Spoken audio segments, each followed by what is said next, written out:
truth? Are you tired of being so confused? You feel like you're more fucked up than the lies on the evening news? Well, just step right in. We can talk about it all as friends. And if you want, we can hug and kiss and make up for the party ends. Agree or disagree, stop offering me. 'Cause I'm everything you want, damn sure what you need. I won't tell no lies, back up on the facts with truth. And if you can't get down with that, you must be somebody's stuff.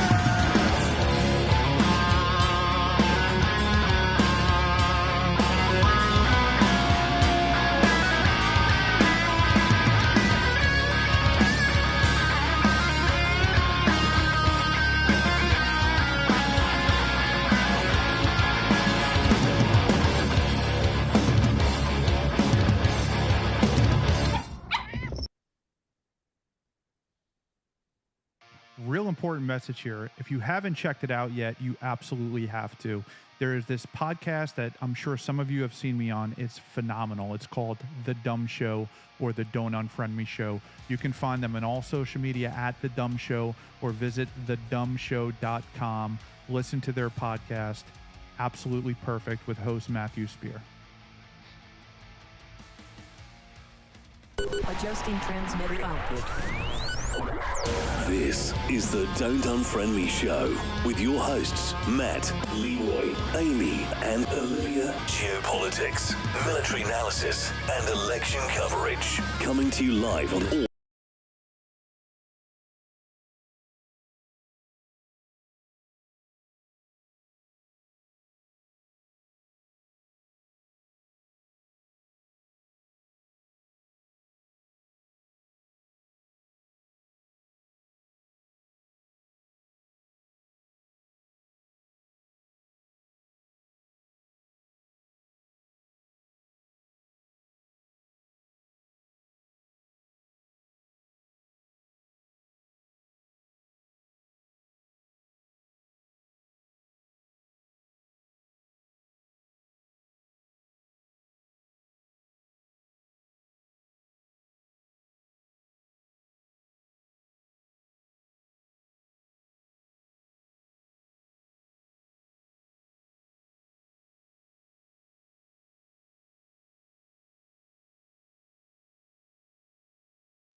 I've been thinking about this for a while now, and I keep asking myself, wait, there's Matt.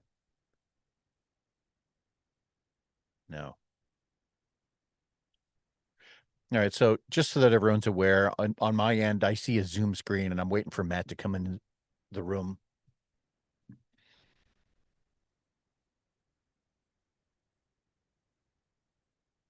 So what I was saying was that I keep asking myself if the Democrats have all of a sudden become the party of limited government, right? And that would be evidenced by, you know, certainly their defiance of federal law. And then I realized, no, they can't be, because the latest scandal in Minnesota with the millions of dollars that were scammed from taxpayers is an obvious no. And are they the party of law enforcement? Well, obviously not. So have things really changed in terms of the Democrat policy? Because I would say no. And with regard to everything that I've seen in the news today about whether or not this shooting with Renee Good was legit or not, I keep asking, like,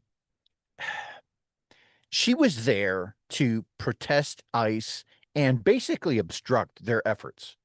And uh, i- did she know that they were federal agents? I think that's probably a pretty obvious answer. It seemed like they identified themselves in the video. And so when we follow whether or not she was warned, like there was verbal commands given, she was warned multiple times to cease her efforts, to get out of the car, put it in park, and they would probably have let her go that night. And instead, what did she do? And so she was warned multiple times, then aimed her car in the direct path of a federal agent and gunned it. I couldn't tell from the immediate video, but it did look like she made impact with the guy. And turns out that particular agent was somebody who had been hit before. And so at that point, looking at it from the federal agent's perspective, he at that point is just trying to get home to his wife and kids. Does he have the absolute right to defend himself? Yeah. He was there doing a job, whether or not we as Americans, or at least the people on the left, agree with the current policy decisions of the administration is a different story. But I think that's the problem, is that a lot of folks on the left are attributing Donald Trump's policies to all law enforcement, federal agents, military, everything. So anybody who's getting paid at a federal level, I think the left is protesting that. And what's happening is that's why you're seeing all of these critiques of the military, of ICE, of the FBI, of all federal agency. And so this woman, who turns out her car was registered in Kansas, I think it was Kansas, is what I read on the news, was obviously I don't know that she was a paid activist, but she was obviously there to disrupt and obstruct federal agents. She goes off to do her thing, with this idea that somehow she's making a difference. And what ends up happening is, during her efforts, she gets stopped, aims for a cop, hits him, he shoots her, and now we're in the middle of this crisis. And I don't understand what it is with the left that has gotten people so infatuated with the bringing down of Donald Trump. I just don't get it. And if anybody can answer that one, please drop it in the comments. In the meantime, while we're still waiting for Matt, some of the other things that I've seen in the news lately, and I don't know that I mentioned this one the other night, but there have been more and more tankers that have been seized. Recently, there was one that was coming around. I think it was somewhere between. It was in the North Atlantic. There was part of the Shadow Fleet that was recently boarded by the U.S. Navy. And the way that story apparently went down was that the U.S. Navy keeps track on these shadow tankers that are carrying millions of dollars worth of embargoed oil. And when we went into pursuit of said tanker, the tanker saw what was happening and immediately radioed back through whoever their administrative channels are, who then promptly got a hold of Russia. Now, my speculation on this, and it is just a speculation, is that they got a hold of Russia because what they were trying to do was find the biggest, baddest country that they thought the United States would not mess with. Hey, and then Leeroy, I got to interrupt. So, guys, unfortunately, we're not going to be able to do a show tonight. We lost the most integral part to our entire video system. It just fried. So we just lost probably $3,000. So I've got to find a way, get on the phone and get this shipped out, overnighted somewhere to get this fixed. But we've lost all cameras. So Unfortunately, we will not be able to continue the show tonight. If you guys want to help out donations, that's would be a great time to do it because this is an emergency. So, Leeroy, if you want to stay on, Ethan's going to sit here and you can go through. If you want to run this, Bubba, you can, and Ethan can run the slides. And if you want to, if you feel comfortable doing that, if not, we can just reset and start over. Why don't we just do a reset and start over? I was trying to scribble down all of the headlines that we were tracking, but it doesn't do a lot of good without the videos to go along with it. No, you have the videos.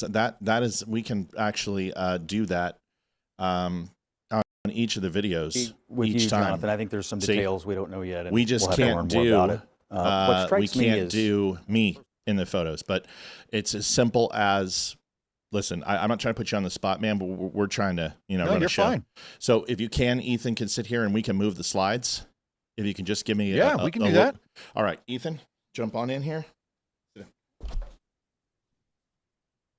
So while we're getting things set up, I'm going to finish off my final thoughts with this tanker story, which was that the shadow company, whoever was running it, when they got a hold of Russia, it was with the intent to, I don't know, intimidate the U.S. military, which didn't apparently work out well because we still seized it. And apparently on board were something like 50,000 barrels of oil that is now in our possession that were going to be claimed by Russia. I just found that to be very funny. So for the actions in the high seas in the last couple of weeks has been absolutely amazing news to watch. All right. If we're ready.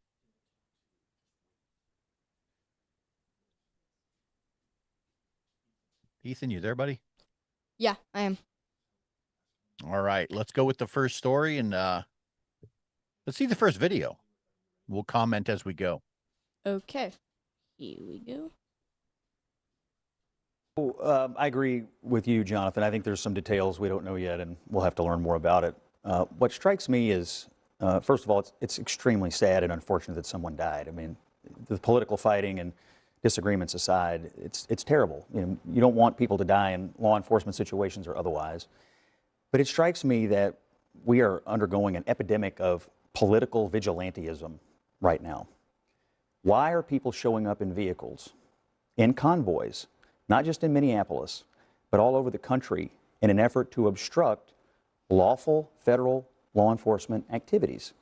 This is not an isolated incident. We have had hundreds of car rammings against ICE agents all over the country. According to DHS, this lady in this car today, along with other vehicles, had been tracking ICE agents around. Why are people believing that they can drive their car into a federal law enforcement situation and that is an appropriate thing to do? I understand they don't like the fact that these agents are enforcing existing immigration law, but that's not how we change laws in this country. So when he's talking about whether or not somehow the recent First Amendment right to make your voice heard, right, to go out and protest, when people are talking about these things, you do have that right, right? But the idea is that there's a limitation to that, and driving your car into an active police investigation is a big no-no, right? Just because you disagree with the policies does not give you the right to obstruct their efforts. And when that happens, when you do go and obstruct police efforts, especially at a federal level, I mean, what do you think is going to be the outcome? If you were a mother of three, in this case, Renee Good was a 37-year-old mother of three who has children at home that she is responsible for, what is the worst thing that you think you could do? Oh, I don't know, obstruct a federal investigation and get yourself in bring yourself into physical harm. What are your kids going to think of that? Moving on. Now, all of a sudden, they're going to think, oh my God, all these federal agents did this. They're young. They don't understand. But I mean, what kind of responsible parent does that? Right? And so, again, this idea that somehow your First Amendment right is guaranteed to go and obstruct justice. This is what we were talking about with Black Lives Matter in the last 8 years, right? When BLM was exploding all over the country, right? There were protests, sure. Some of them were peaceful. possibly even most of them. But when they get out of hands, when things go violent, and when protests turn into riots, now we have a problem. That is when the left had gone too far and had put themselves in danger. Not only putting themselves in danger, but everyone else around them. Go ahead, Ethan, hit play. If you don't like a law, you talk to the politicians. You don't drive your car into the middle of a building or a law enforcement situation that's being occupied by the people who are simply there to enforce the law. If I don't like how much the IRS is charging me in taxes, I don't drive my car into the Treasury Department and try to run somebody over. I call my congressman. Political vigilantism is being encouraged by Democratic officials like the Lieutenant Governor of Minnesota, Peggy Flanagan, who earlier this year told people to, quote, put your bodies on the line, and Tim Walz calling these guys Gestapo all year. What do you think happens when you radicalize a base of people about this? It does strike me. I agree with you, John. You know, I don't know if anybody remembers, but a couple of years ago, back when the BLM riots were still a thing, Kamala Harris had volunteered herself to say, hey, look, if you get in trouble with police enforcement because you were there protesting, we will take care of your bail, right? And I think that just goes to the mindset of what the left is going through. Like, go ahead and do these things and we'll take care of you. Now, obviously, not everyone is going to get taken care of, but that's the mindset that's going on. Do this for us and we'll do our best to get you out of trouble. And here's just another case. I don't know what the state had in mind as far as there's some level of discooperation that's occurring between Tim Walz and state government and federal authorities. I was on the Eric Erickson show earlier today, and I had brought up there's a DOD directive, 5240.1. It was published in September of 2024. And what it did was kind of outline some level of DOD cooperation with local law enforcement. We have these policies in place specifically so that state and federal agencies can work together. And here we have a governor basically saying, no, we're not going to cooperate. And there was another instance, I saw another politician that was outright basically saying, get the out of our state. If your gripe, again, is with Donald Trump and federal policy or just Donald Trump's policies, that's one thing. But to say that you're absolutely going to have a hissy fit and not cooperate with federal agencies just simply because of who's in the White House, that is despicable and atrocious. Folks, we're running Matless tonight. And while we're waiting for the next video to load up, I'm going to go ahead and reiterate that this show works completely off of donations.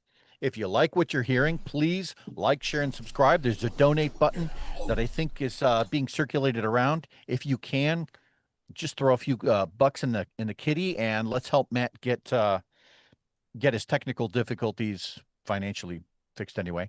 Ethan, hey, what do we got for the I'm next on video? mic real quick. Hi, everyone. Not on camera. Sorry for the interruption. Yeah, our camera card that puts all our cameras in has completely fried. That's why Matt is not here tonight, as Leeroy just said. So all donations, we're trying to fix it right now.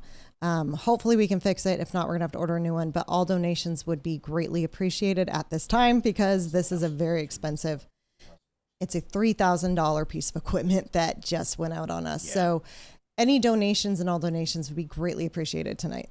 Thank you. Anybody who watches this show on the regular knows that what Matt and what the show does, right, is there's so much legwork that goes on behind the screens. I just realized how much I talk with my hands. There's so much technical that goes on behind the screens, and there's so much equipment needs. And Matt, when he runs this, the bandwidth that comes out of his house is just astronomical. And because the show is entirely run off of donations, anything you guys can throw in the kitty would really, really help. So we beg you, please like, share, subscribe, and donate. That's the big thing. All right. Thanks, Leeroy. I'm going to put in some we... donations. If you would like to call them out, that'd be greatly appreciated. Yeah, love to. Actually, love to. If they... hang on one second. Well, Kimberly Jurgemeyer just donated 50. So glad you're staying on, Leeroy. Apparently that's having issues Thank you, too. Kimberly. Thank you, Kimberly. That's huge. Was that the only one? I'm putting one more. Brian says thanks and 21.10. So appreciate that, Brian. Thank you so much, Brian. $21.10.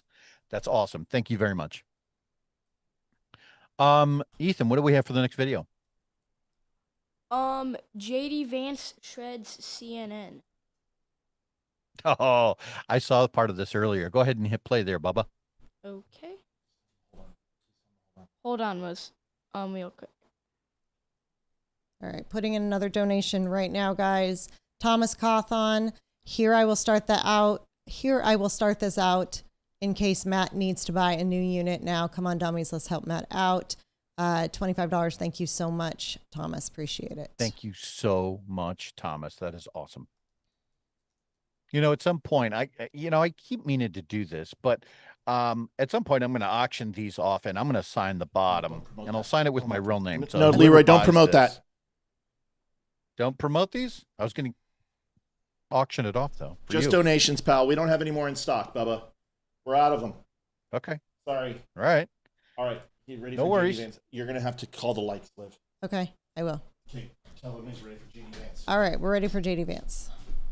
Let's roll the tape. Here. When I was actually walking out here, somebody sent me a photo of a CNN headline about what happened in Minneapolis. And this is the headline. I'm just going to read it.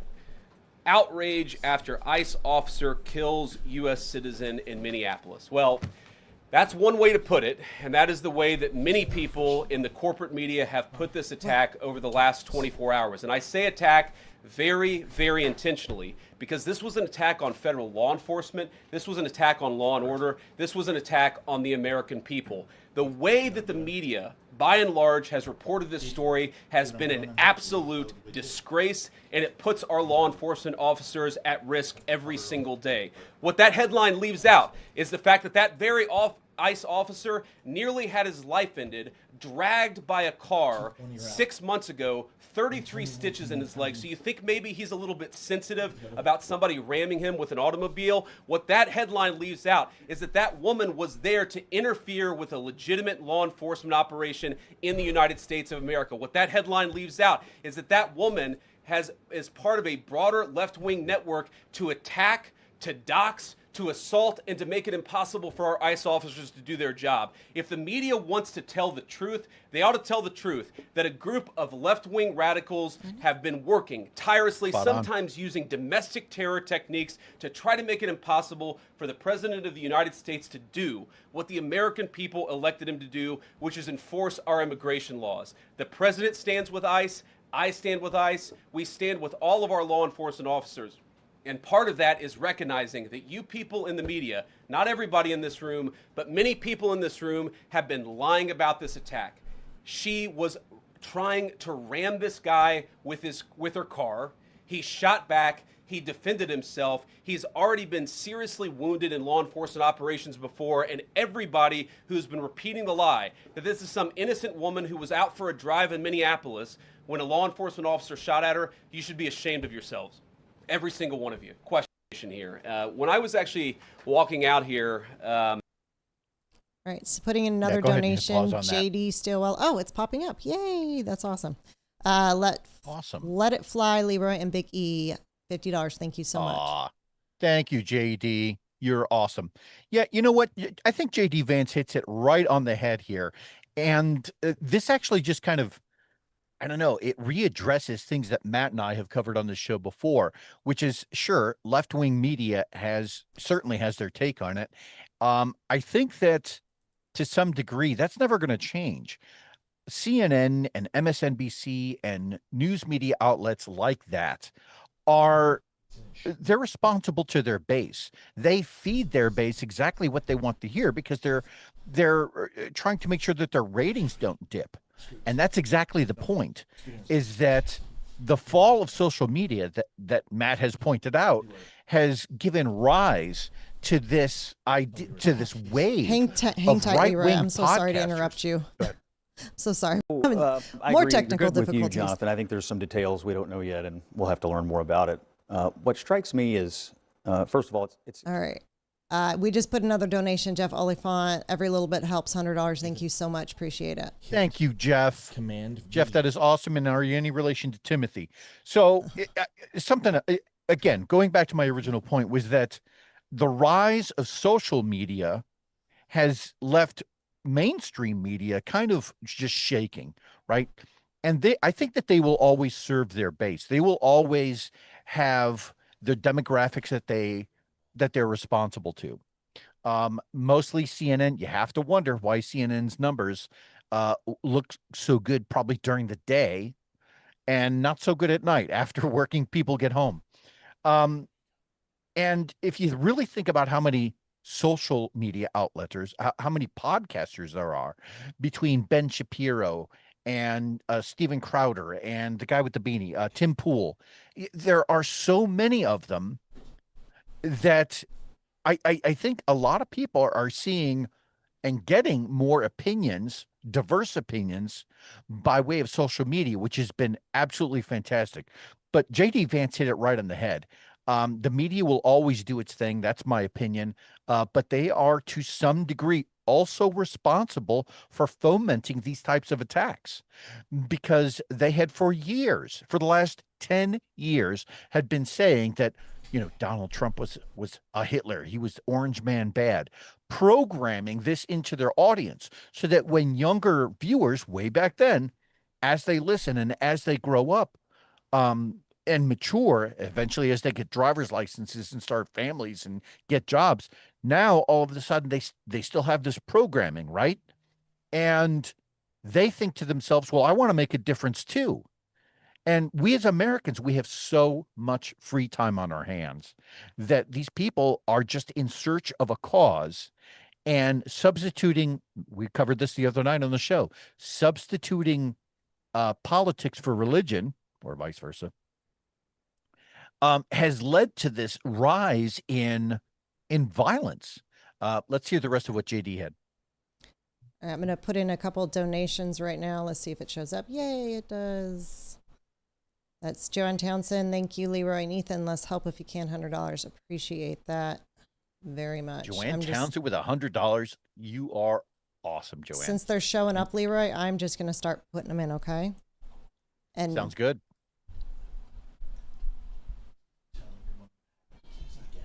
You're pushing the video? Yeah, everyone, just so you know, if you're just joining us, unfortunately, our piece of equipment that operates all of our cameras here just decided to go kaput, and it's not working. We're in the process of trying to get it to work, but if it doesn't, it's a $3,000 piece of equipment that we're going to have to go and figure out how to get here before tomorrow, because tomorrow is supposed to be the big entry for the jacket for the first of the year. So, but hopefully it will. We're working on it. We're getting there. So while the host is going through some technical difficulties, we're going to try and work through it tonight. Frank Wood donated $50. Says I was saving this for Friday night. This is more important. Good luck with repairs and good job, Leeroy. Thank you very much, Frank. All right, one more coming in from Lois Bentley. All your donations help, you guys. I really, really, really, really appreciate all of your help.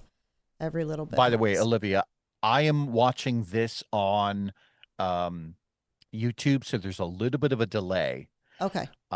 So when you go ahead and put up the donations, I'm not seeing them for a good couple of seconds later. So don't forget about that. Lois Bentley donated $51.99. Thank you so much, Lois. That is amazing. All right, JD, let's finish his thoughts.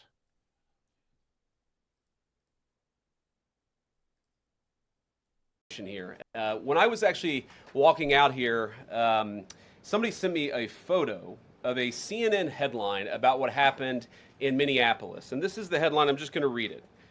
Outrage after ICE officer kills U.S. citizen in Minneapolis. Well, That's one way to put it, and that is the way that many people in the corporate media have put this attack over the last 24 hours. And I say attack very, very intentionally, because this was an attack on federal law enforcement. This was an attack on law and order. This was an attack on the American people. The way that the media, by and large, has reported this story has been an absolute disgrace, and it puts our law enforcement officers at risk every single day. What that headline leaves out is the fact that that very ICE officer nearly had his life ended, dragged by a car 6 months ago, 33 stitches in his leg. So you think maybe he's a little bit sensitive about somebody ramming him with an automobile? What that headline leaves out is that that woman was there to interfere with a legitimate law enforcement operation in the United States of America. What that headline leaves out is that that woman is part of a broader left-wing network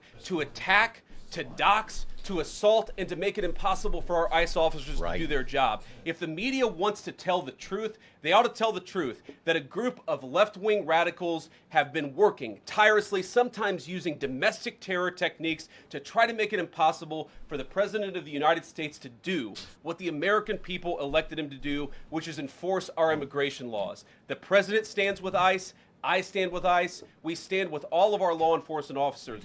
And part of that is recognizing that you people in the media, not everybody in this room, but many people in this room have been lying about this attack. She was trying to ram this guy with her car. He shot back. He defended himself. He's already been seriously wounded in law enforcement operations before, and everybody who's been repeating the lie that this is some innocent woman who was out for a drive in Minneapolis when a law enforcement officer shot at her, you should be ashamed of yourselves. Every single one. Hey, can you go ahead and hit pause on this? Don't stop it, but hit pause. Walking out here, somebody sent me a... Something that I wanted to note here is the difference between the style of speech that JD had put out versus Tim Walz. JD is basically making the case that, hey, look, these are federal agents. You know, she was obstructing justice. Yes, good, perfect. What Tim Walz had done in contrast was to say, hey, look, we're going to bring in the National Guard. Oh, and by the way, this is our National Guard, not the National Guard. Like there's a difference. He was trying to make the case. He was trying to divide to make it known that the people that were going to be there from the National Guard were specifically from Minnesota. Why is that important?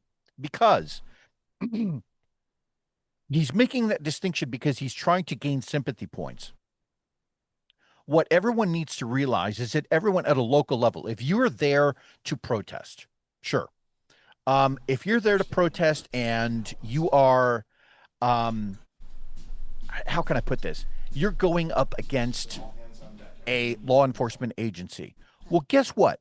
That federal person lives in a township, lives in a city or an area immediately immediately in that area or, some other city. So while JD Vance is making the case that these are federal agents, they're all basically our neighbors. Tim Walz is just trying to make the case, well, they're Minnesotans. All right.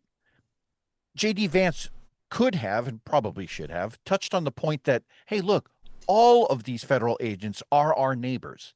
Whether or not they live in your city or whether or not they live in your state, different issue. They're still Americans and they're still our neighbors. And what Tim Walz was trying to do was divide the country, make the distinction between Minnesota and the rest of the country because he doesn't like the rest of the National Guard. Matt, you're on camera. Well, we're on test 1 2 test 1 2. Can you guys hear me okay? I can see you. So we're on camera because this is the fourth station and this is on. Okay, so let me just give you guys an update what's going on. Liv, turn up your brightness on TV 2, please, because I can't see myself at all. Okay. Not that I need to see myself, but I am one of those people that I can't do both at the same time. No, not that one. The other monitor. Good. Okay, and can you expand that window, please? This one? Yeah. So take the bottom corner. Yep. Perfect. And just move it over to me. Okay. Yep. Good girl. Thank you. All right. So here's the skinny. Leeroy, first of all, excellent frickin' job, dude. I didn't have a chance to listen, but the fact that, doing this ad lib, I got to give you props. We only went through the show for just a few seconds. So thank you, dude, for doing that, number one. Yeah. And I am completely fine with you continuing to run the show. You've got 220 some odd people watching, so people are seeing a new face and they're liking what they're hearing. So this is awesome. Number one.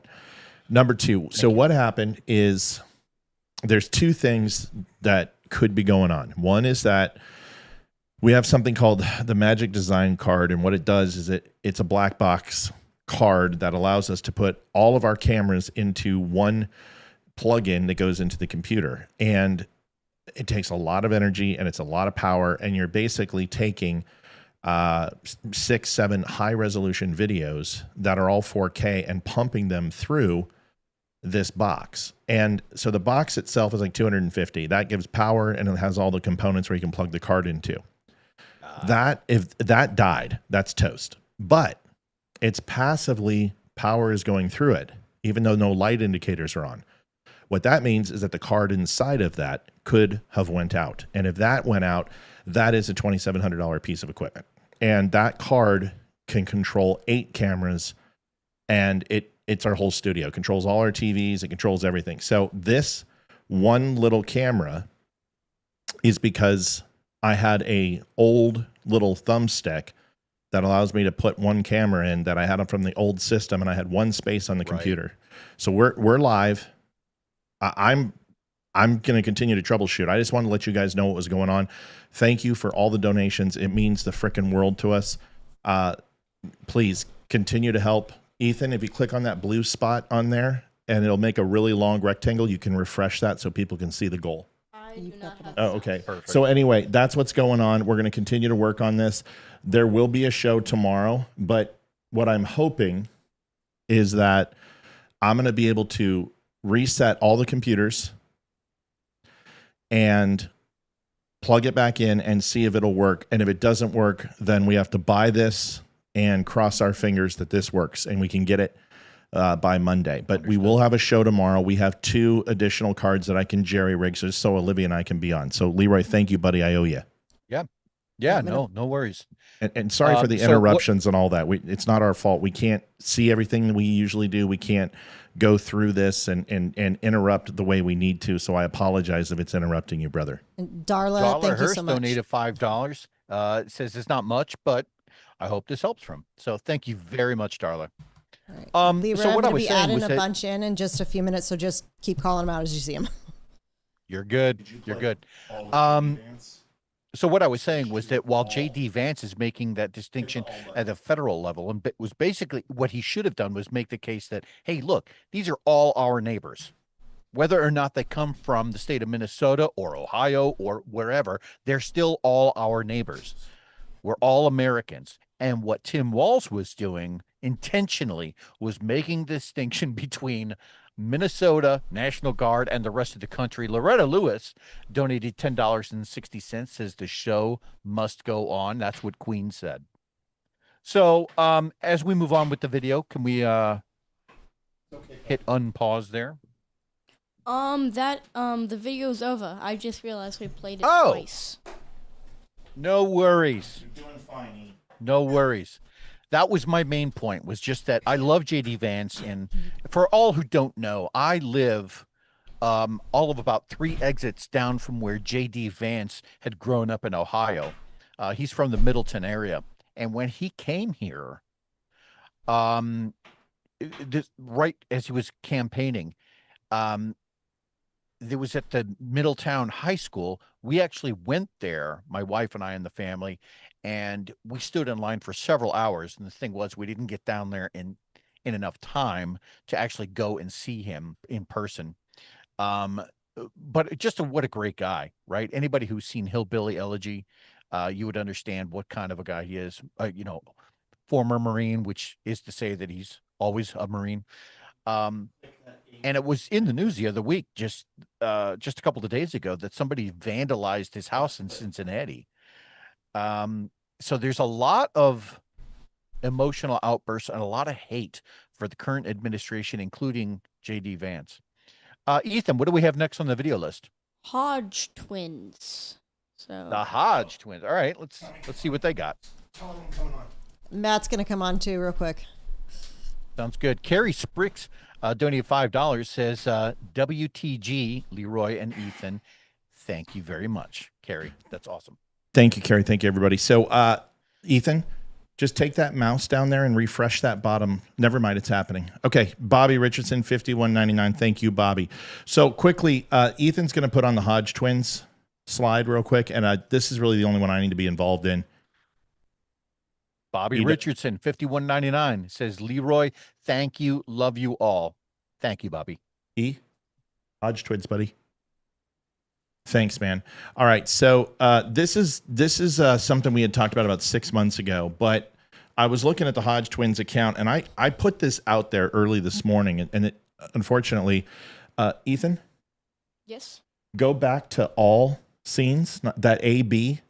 I had you switch, go back to all scenes instead. Click the button. Take my picture and drag it up into that empty slot. Oh, there you go. Good man. Oh, now, Ethan, go where it says Leeroy Jenkins on the camera up there, all the way to the top left. Up. Way up, buddy. Way up, buddy. No, left. Not right. Left. Leeroy Jenkins. Click it. Good boy. And go down to Cam Link 4. Click that. Good boy. Now go ahead and uncheck the blue mark. Attaboy. Every time it does that, you just got to do that. All right. So this was a post that had to do with the Minneapolis ICE shooting. I want to be clear. I'm not trying to get into crap with the Hodge twins here. That's not my design. I'm not trying to do that. Right. They have a video with us and they've supported us, and I don't like their positions very much lately, but they're entitled to their opinion. But this stuff really bothers me. And what it says is this woman's death has squarely with the Democrats, lays squarely with the Democrats. You incite resistance against ICE by falsely branding them as kidnappers who make families disappear. And it sounds like a pretty standard post, something I completely agree with. I think Leeroy will probably agree that this has a lot to do with the left and what they've done in inciting these type of reactions. And then you see that it's hashtag the Hodge twins in rainbow color, which is a little interesting, right? I mean, it kind of signifies LGBTQ, but whatever. Maybe they're trying to take it back. So I saw that, and then I was on their Facebook page. Go to the next slide, Bubba. Thanks, E. And I saw this, and this was only a couple of hours apart. Go ahead and take my picture and drag it up to that, Bubba. Every time we do a new slide, we're going to need to do that if I'm on. And then change it, go back to, go fix it up in Leeroy Jenkins again. And I'm going to fix this for you. Click that. Now scroll all the way to the bottom. Just roll bottom. And apply to all scenes. Hit, Yep. All right, that'll fix that. Oh, he needs to uncheck. There it is. Nope, it didn't work. Uncheck it. Uncheck it. Now apply to all scenes. Go all the way down. Apply to all scenes. And hit apply to all. Good boy. Good job, man. You're learning. So then this one ultimately says, it doesn't look like she tried to run over anybody. This is a bad look for ICE. So CJ Jenkins, 51.99. Way to go there, guys. Thank you. So this to me is like, Leeroy, what's your first reaction? You see these two, just to kind of get a quick answer here before we go to the next one. World Radio 332, $10 through Super Chat. Thank you. Yes, back on YouTube. Thank you, World Radio. So when you see these two conflicting posts, like, what's the first question that comes to mind that you want to know? Well, I would want to know why the discrepancy. Why is there a difference between the opinions of either post, right? Yeah, for sure. So that's where my mind went. My first mind was like, which one is the real Hodge twins? Because could it be the brothers disagree on something? Well, they never disagreed on anything ever on the entire show. So I remembered back 6 months ago, and go to the next slide. You're going to have to just drag and drop the picture, E. So I remember 6 months ago, I talked about this, and it really frustrated me that, go ahead and drag the picture, Bubba. It says the following. Now, this was back in June, and if you remember, this post created a little bit of controversy for me, especially. And it says, if y'all didn't, and pardon the language in this, It says, if y'all didn't already see we getting dragged because of our Facebook account posts, we post our personal takes on X and have a social media employee that posts on Facebook because we don't have time, but we weren't checking in before they were posted. Some of the posts on Facebook were written with Chat GPT and did not match what we post on X, so we ended up looking like some retards. The posts were all public for everybody to see. We weren't hiding anything. We deleting those posts on our Facebook and taking accountability for being some dumb Negroes. We also hitting a new social media person. If anybody looking for a job, by the way, we are still anti-war, Keith and Kevin. So here's my problem. And Leeroy, I want you're going to just take us home on this, but I had to set this up because it wouldn't have made any sense. Yeah. Is I have a problem with this. And I have a problem with this, first of all, because you're using ChatGPT. And second of all, to say you don't have the time. You've got 7.4 million followers on Facebook. You make hundreds of thousands of dollars a year on Facebook. And for you to sit here and say you don't have the time, what you're doing is you are a public figure. You are a voice. And if you're promoting propaganda on one channel and then promoting your own real opinions on the other, not only does it devalue what you say, that you can't be trusted, but this also leads us back to the people you've had on your show. You've had David Duke, you've had Nick Fuentes, you've had Jake Shields, you've had so many people who hate Jews, despise Jews. You talk shit about the Jews all the time. You guys are promoting the Muslims, and it's ridiculous the way you guys are acting. So it frustrated me, and I think it's just a lack of accountability and responsibility. Leeroy, your thoughts? No, spot on. I think that if you are going to have a voice, especially one where we were talking about like CNN and Fox and how they're responsible to their audience, this is no different. If you play in the social media realm, then when someone hears one of your opinions, it should be your opinion. It shouldn't be coming from Chat GPT. It shouldn't be coming from some intern who, you know, may not have cleared the information directly with the Hodge twins. What would be the difference between Chat GPT and then me just coming on giving my very best Hodge twins here? Yeah. We think that the ICE thing was completely unjustified. Like, what's the difference between my opinion doing that in imitation of the Hodge twins and ChatGPT? There is none, right? So if you're going to play in this realm, if you're going to have a voice on social media, make sure it's your voice. That's the point. If you have people that are subscribed to you, people that are paying a monthly subscription fee or that make donations, they should be donating to your voice, to your opinion. That's what you're getting paid for. Yeah. And you know, I guess one last thing is that I understand these guys give away $150,000 trucks. Charity Lamb donated $30. Dumb Nation, you rock. Thank you, Charity. I understand that they're big time. These guys make a lot of money. They have a lot of sponsors. And listen, they did an endorsement for our show. I'm not trying to trash them. I'm just trying to point out you need to be careful about your sources, because if you only interact with Hodge twins on Facebook, you're getting a perspective that isn't theirs. You're reading and reciting and you're regurgitating information which is false or compromised because it's some idiot who's using ChatGPT, which is liberal funded, liberal made, liberal process, and it's not a real true account of what's going on, because as we know, ChatGPT does not necessarily have the most current information or the most factual. It bases it off of your searches, not necessarily what's true and what's not. It can't discern those things. So my recommendation is that you listen to people on channels that you actually know. And for the future viewers who cross-pollinate with our traffic and theirs, if you're going to watch the Hodge twins, I would recommend doing it on X, because that is the only platform where you're actually getting Keith and Kevin's direct thoughts. Otherwise, it's a bot. It's a Chat GPT, or it's some marketing major who's 19 years old who's making $27.50 a frickin' day by pumping information out at the fastest possible rate. How hard would it be to get some teenage kid to upload a picture of Megyn Kelly into Chat GPT and say, put out a video and I want it to be slanted this way. Maureen Davis donated $50.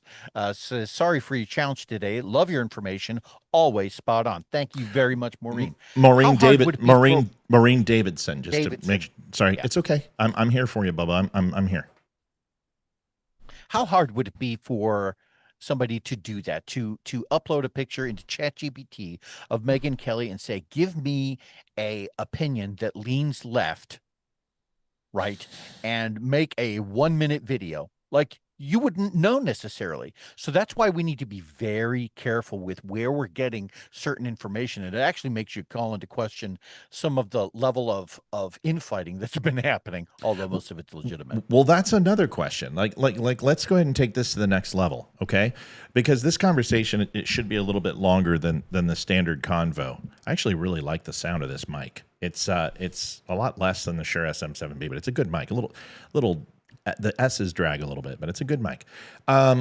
Here's the thing that I would ask. What was the number one concern about AI that everyone was worried about?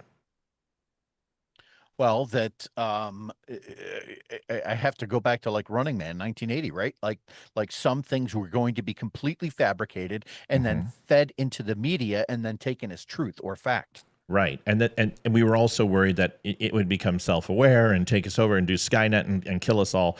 But there was another concern, is that not only with the information, but that there could be manipulation through the programming of AI to go ahead and sway public opinion or topple governments or plant false information to create.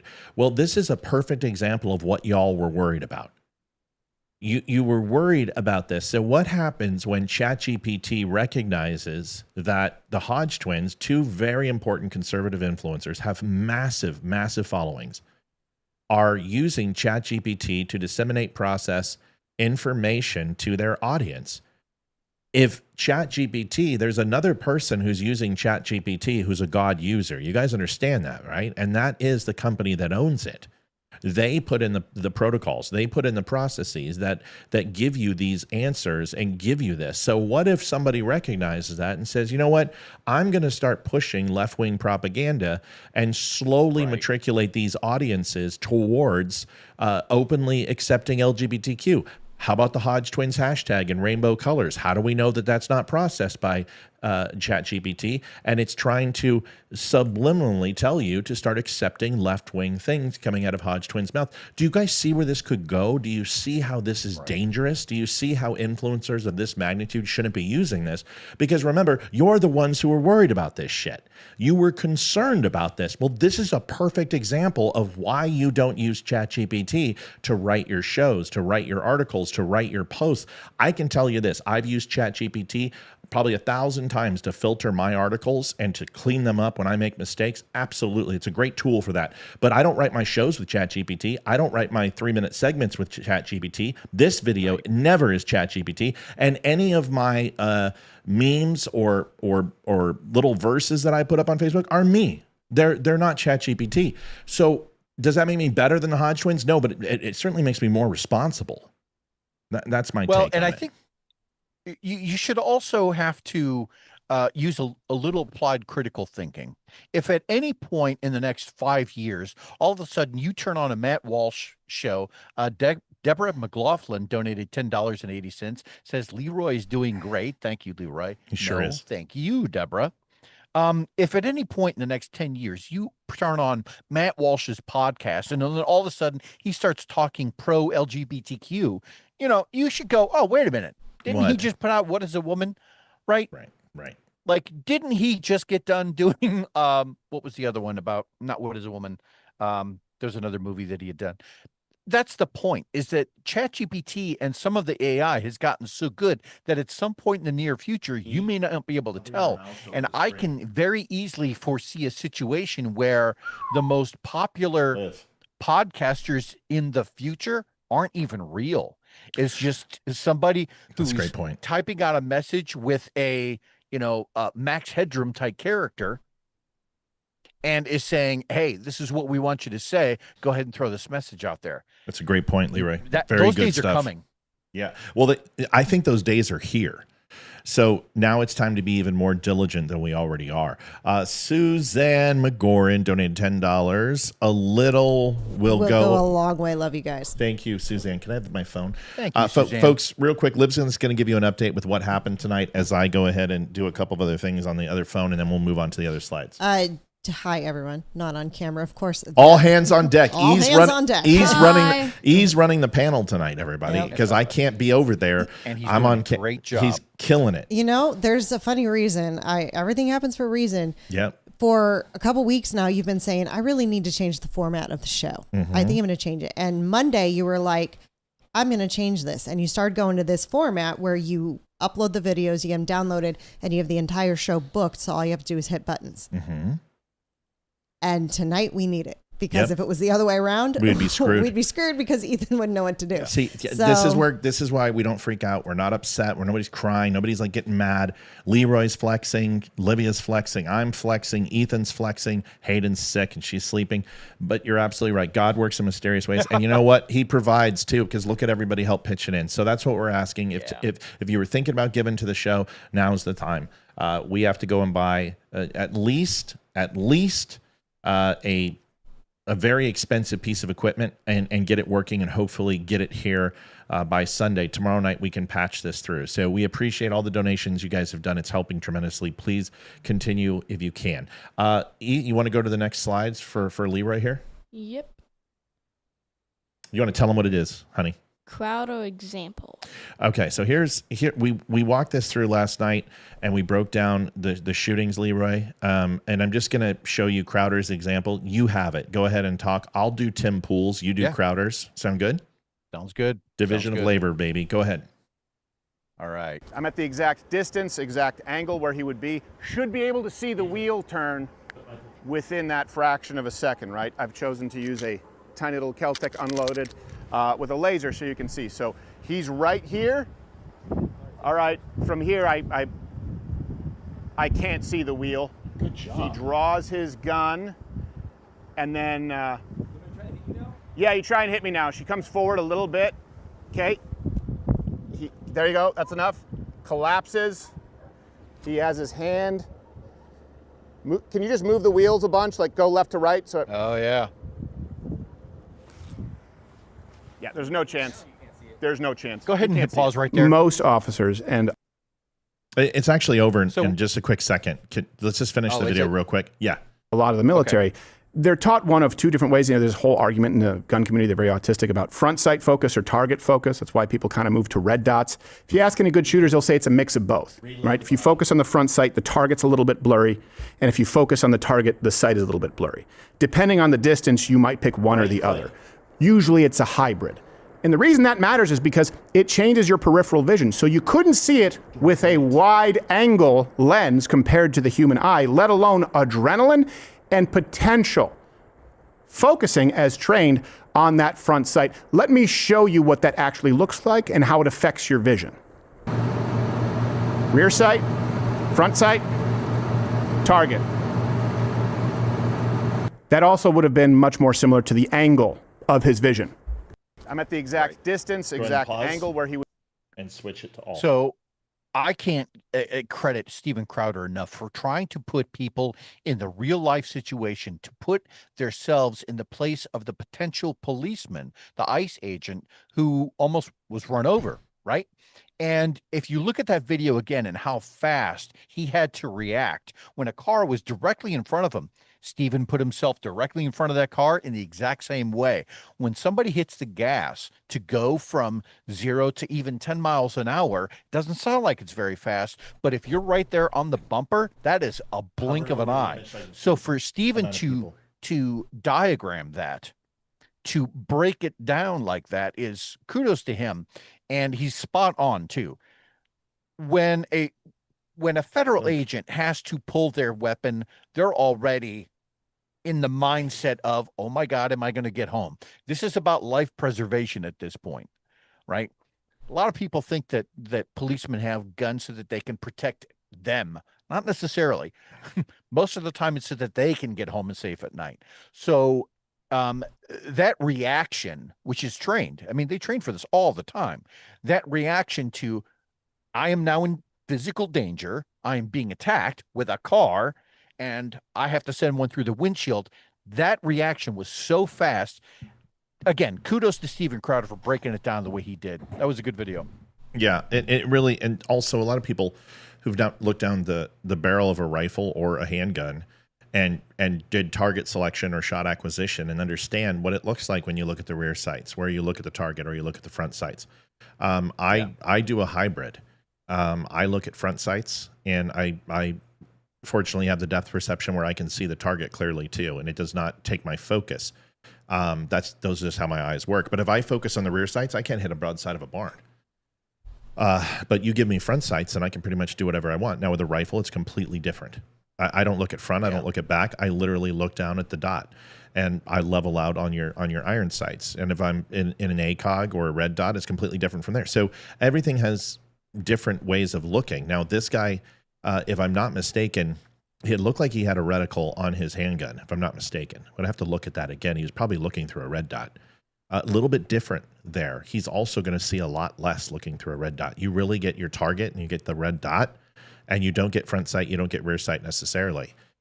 You're focused on that reticle, and you're looking through a glass and an optic at a person. So what you're going to get is you're going to get degradation when you're looking through a windshield and a reticle, depending upon the quality, depending upon how much you spend on it, where you're going to get degradation and overall light value and reflection. So just please understand it's very different, but it doesn't matter. All of that happened in a nanosecond. Now, what I wanted to show you was Tim Pool's reaction. I want to make sure I'm very, very clear. I wasn't going after the Hodge twins. I just was trying to go ahead and give you the news that you needed to hear. I am not accusing Tim Pool of saying what I said, but if you listen to what Tim Pool says, either we are in sync more than any other person I know besides my wife and Leeroy, which I'm very in sync with Leeroy, very in sync with my wife. But I want you guys in the chat to listen to this and tell me, does this not sound familiar? Now, I happen to watch the entire portion of this from Tim, and the entire segment is very familiar. And if you just listen to this one, it's like 1:20 of just absolute perfectly lined up with what we said late last night live. Leeroy, or Ethan, go ahead and play that. Let's go back to the lie. Here's the officer. Here's the vehicle reversing. The officer is not in front of the vehicle. She reverses, and now he is in front of the vehicle. He initially is to the right of the vehicle. By all means argue he should not have placed himself in this position. We're talking about seconds. Now watch this. The vehicle stops here. The wheels are pointed left. As you can see, the officer is standing right in front of the vehicle. Now watch this. Right there. You see the front tire?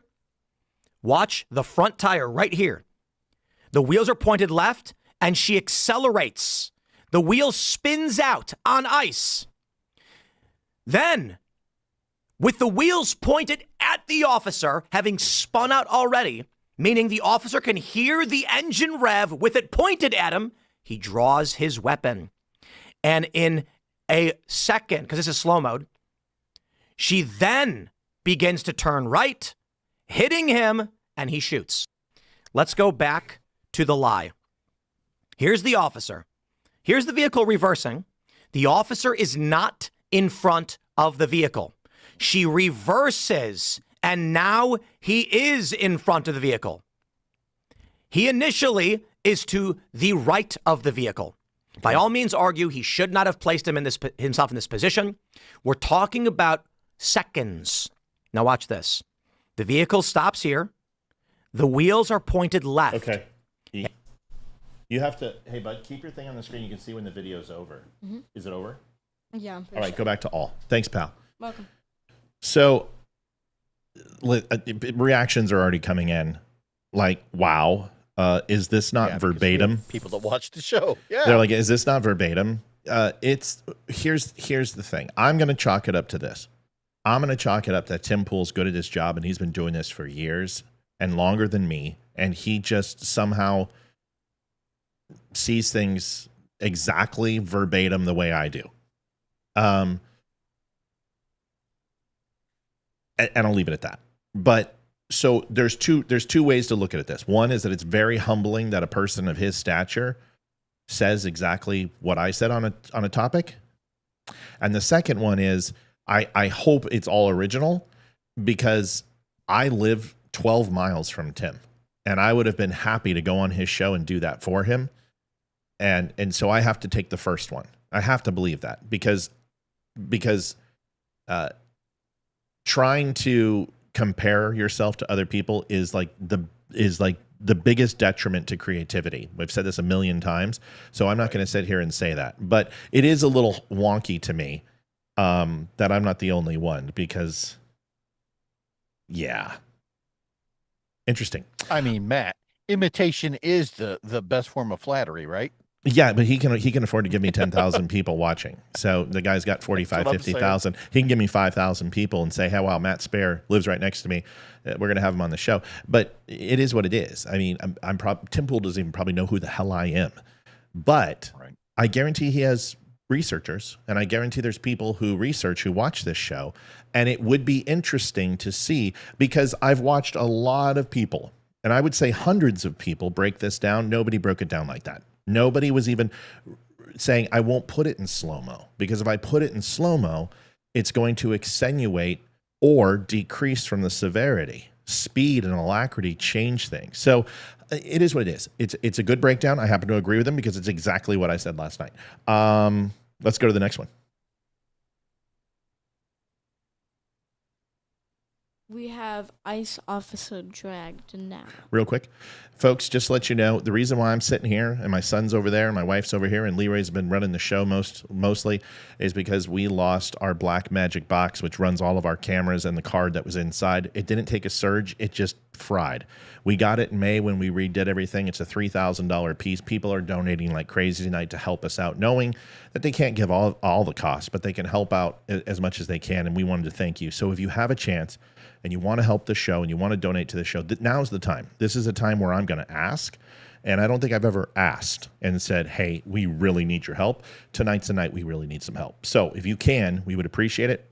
We're going to try to get this thing overnighted and get everything repaired, but we'll be on either way. We have a setup right now we can do for Friday, but we want to try to get right back up and rock and rolling on Monday. This video is for... And if you have already... Oh, go ahead. I was just going to say, if you have already donated, thank you so much. And if you have not donated, but you are getting something out of this, if you're enjoying the content, please let us know by way of a couple of bucks in the kitty, right? Yeah, or a like, share, and letting Tim Pool know that he has great analysis that is so very, very close to the Don't Unfriend Me show.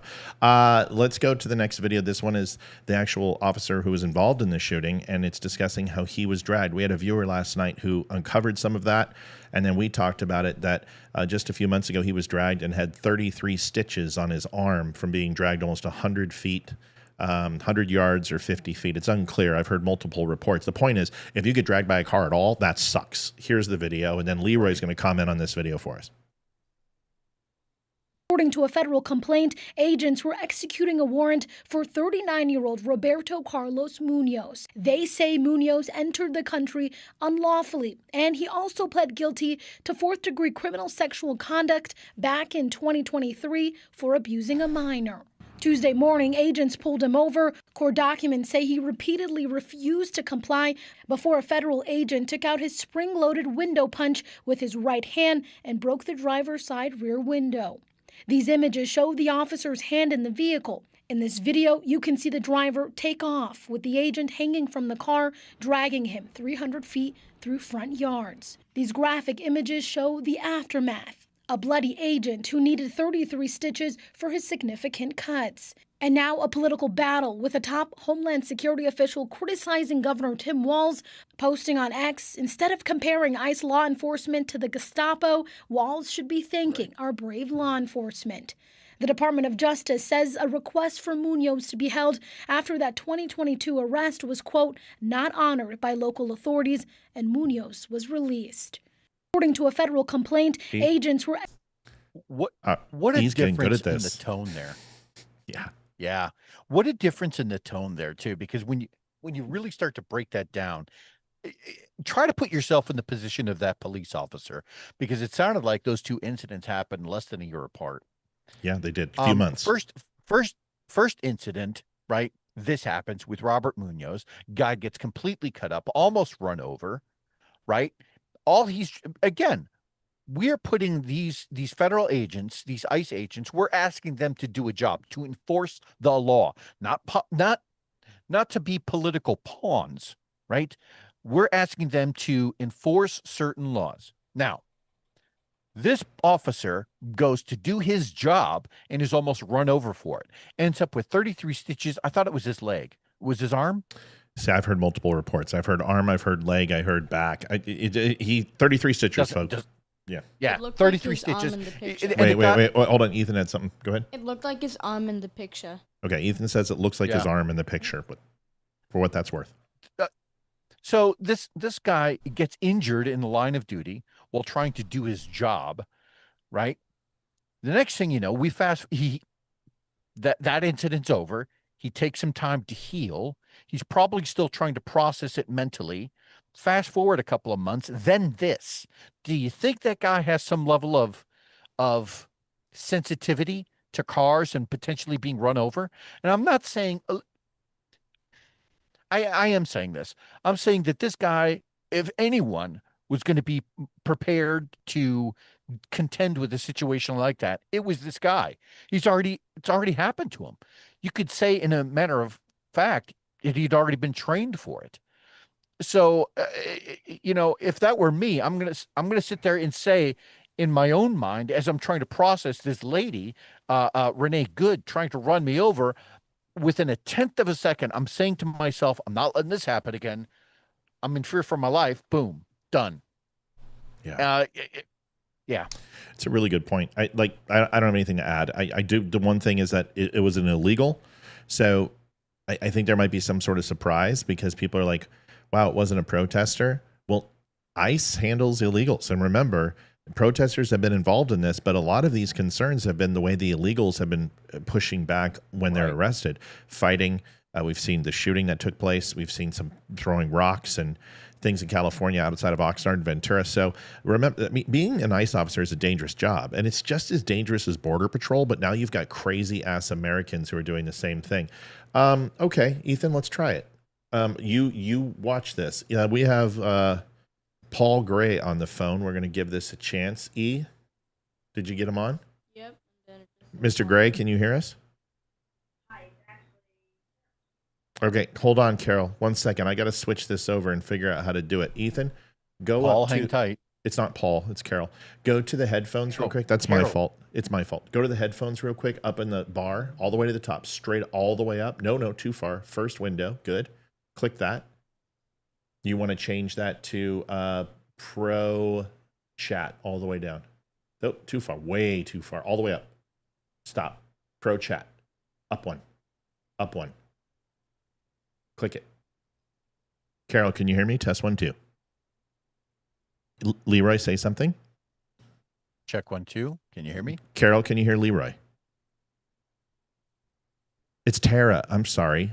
Tara, you were literally coming through my little TV speaker, which is 20 feet away from me on the other side of the room, and we've had some technical difficulties. What can we do for you, Tara? I can't hear Tara, by the way. Okay, stop. Wait, stop. Leeroy can't hear you. Hold on. Go down and drop it to Pro Main Stereo. Okay, let's try one more time. Tara, say hello. Hello. Leeroy? There we go. Yep, got her now. Can you hear Leeroy, Tara? We're good. Yes, I can hear both of you. Okay, one more thing. Ethan, click on the center of the screen on my image. Now go to your... Yep, get all that other stuff off. Click that. No. Click the screen where Leeroy is right now. There you go. Now, go to the Stream Deck.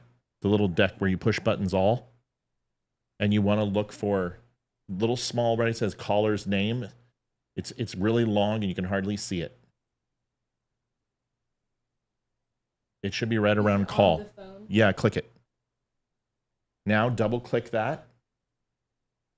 In the center where the letters are. Double click. 1, 2. On the left. No, the left part of the mouse. Yep. Right there. One time. Now go to edit text. Is it Tara, Tara? It is. Okay, double click, triple click Mel. Just put your stick in the right there. Triple click. 1, 2, 3. Good. Type in TARA. Ethan's doing a great job. Oh, capital. Shift TAR. That's good. Hit save. Ethan's getting on the job training, and honestly, I think what we're going to do is we're going to start paying Ethan to do the show because he is crushing it. I'm so proud. Okay, Tara, it's all yours. You have the con. Go ahead. Yeah. So obviously, I'm listening to what you're saying, and from a perspective of a female watching the video and everything that transpired, I don't understand like the brazen non-compliant. I mean, I get nervous when I'm had to pull over for a speeding ticket. So I don't understand the way of thinking. It's just, I don't get it. I just cannot imagine. Well, I heard that supposedly she was protecting a neighbor or something. I don't know, but I just cannot put myself in that position to what in the world she could have possibly been thinking. I guess she thought she was going to do whatever she wanted. I don't know. Right. I guess nobody will ever know. And then on the other side of that, as the agent stands in front of her and she just hits the gas, then you watch. I saw this today. I don't know if you had a chance to see it yet. It's a video of a gentleman, and people are standing in front of him, and I don't know what he has to do with any of it, but he's trying to just move, like he's just trying to drive. And a whole bunch of people, I guess protesters, are standing in front of him and stopping him from moving. And I thought that if you hold somebody against their will, or impede, if you want to walk out of a room or drive your car away and someone prevents you from doing that, is that not kidnapping? Yeah, we said the same thing last night. When you impede somebody from moving, it is a felonious kidnapping, but there's different levels, right? So there's different levels. Yeah. But when you impede someone from getting to their destination, that is a form of kidnapping. Yes, for sure. Yeah, I think as far as I know, it is. Yeah. So, and Carol, then I'm sorry, Tara, a really great point. But I don't necessarily think that this is, you have to be, from a female's perspective or anything like that. I think this breaks down to I do, because then I'll tell you why. A female was driving, and she's surrounded, to my knowledge, by male ICE agents. She didn't give a shit. She didn't care. She just had no sense of fear at all. Why do you think that is, Tara? So Leeroy, I think you can tell the difference between our voices, but you kind of went over what he said about not having to be female, but I happen to agree with you. But why do you think it is that she would be so brazen with all males? And I think you have an answer to this. Why do you think that is? I guess she's never been, her bubble, or where she is, her background, I guess. She either hasn't had to be, answer to accountability, I guess. I don't know. I don't know another way to put it, as in, if she's not, most females in that situation would be a little nervous. Sure. Which way, I can see it too, where you go to pull over, you get a light the first time you get a speeding ticket, or what do you have to turn? You have to, turn your wheel and get off the road. You're nervous, and it's your first time doing it. So she didn't seem nervous at all. Is this the first time she's ever had to be in that situation with ICE agents surrounding her, trying to tell her? You can see one of the ICE agents is at the window. Yeah. And I'm pretty sure he was telling her to do something. He was telling her to get the F out of the car is what he was doing, because she was under arrest. Right. So what people haven't talked about is that she resisted arrest, because he said, get the out of the car to her directly, because they were going to arrest. Now, officers don't tell you to get out of the car for really any reason other than two. One is to remove you from a situation where they feel evidence will be destroyed, or there's a firearm, or there's a threat, field sobriety test, or to place you under arrest, or detain you for further questioning, right? So one of those three things was going to happen, and either way, he told you to get the hell out of the car.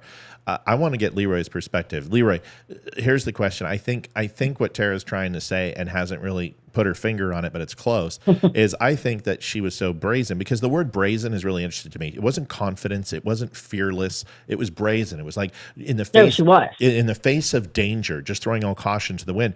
Is it because she's a woman and she thought that men would not shoot her? Possibly. Oh, like almost like a victimhood mentality. Well, almost. or privilege. Not necessarily.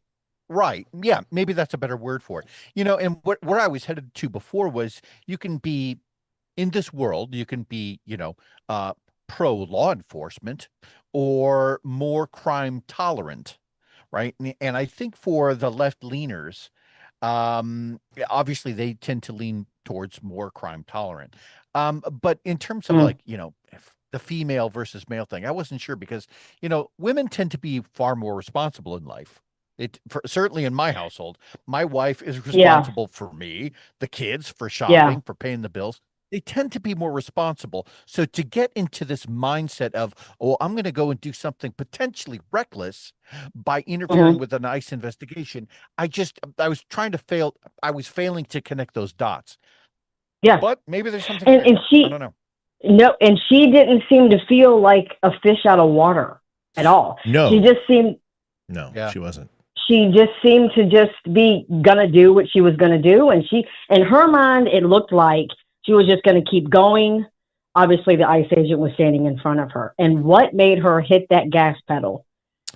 Well, I want to be clear: is he wasn't standing in front of her? He was in protocol. He was probably a little bit too close to the left hand, his viewpoint bumper, than most training officers would like, but.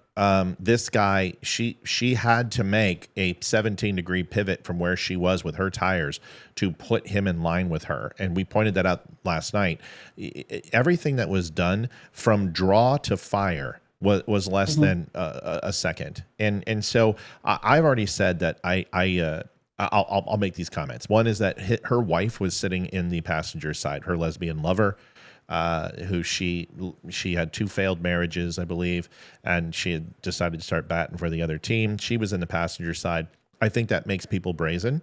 I think she is a professional activist. She was like the ringleader of this, and this is not her first rodeo. You're going to find that she's been doing this for quite a long time. And that gives you a level of... Maybe that's where the confidence comes from. Not confidence, foolishness. Is that, she was in front of her peers, and she wanted to like look good. Emotional. Right. That's also true, right? Maybe she's postmenopausal. I don't know. But the point is that woman put an officer's life in danger, and he ended the threat. Period. Plain and simple. Full stop. Yeah. And she definitely, I mean, I've seen the photos of they're showing like toys coming out of the glove box. Yeah. Hello. Yeah. Well, this is the beginning. I don't believe this is the end. I think if we were in the summer, we would be cities burning right now. But right now it's really cold in Minnesota, and that quashes people's temperatures. When things get irritable, people get hot. They start getting sweaty. They get grumpy because they have to go into work after a hangover on the beach, and then they've got to go ahead and go to a gathering. Temperatures will rise naturally. I think the temperature, proverbially and literally and figuratively, make a difference. I want to say this too, because, and I'm not, I mean, maybe I am trying to make this a male-female thing. I don't know, but I just cannot get over the fact of a female in the middle of all these ICE agents.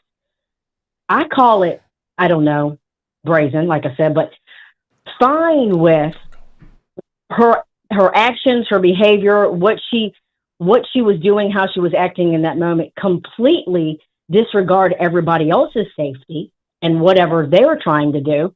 I cannot, like I said, I can't imagine the thought process and why she wasn't, wanting it's to hard comply. to get into anybody's mind like that, right? I mean, that's why FBI has their professional profilers to be able to put yourself in the place of somebody who is willing to perform a violent act, or willing to, do something that's a little more extreme, or something that's not safe. It does make you wonder, because you can't. And I think why I'm so hung up on it, is because it was a woman. Yeah.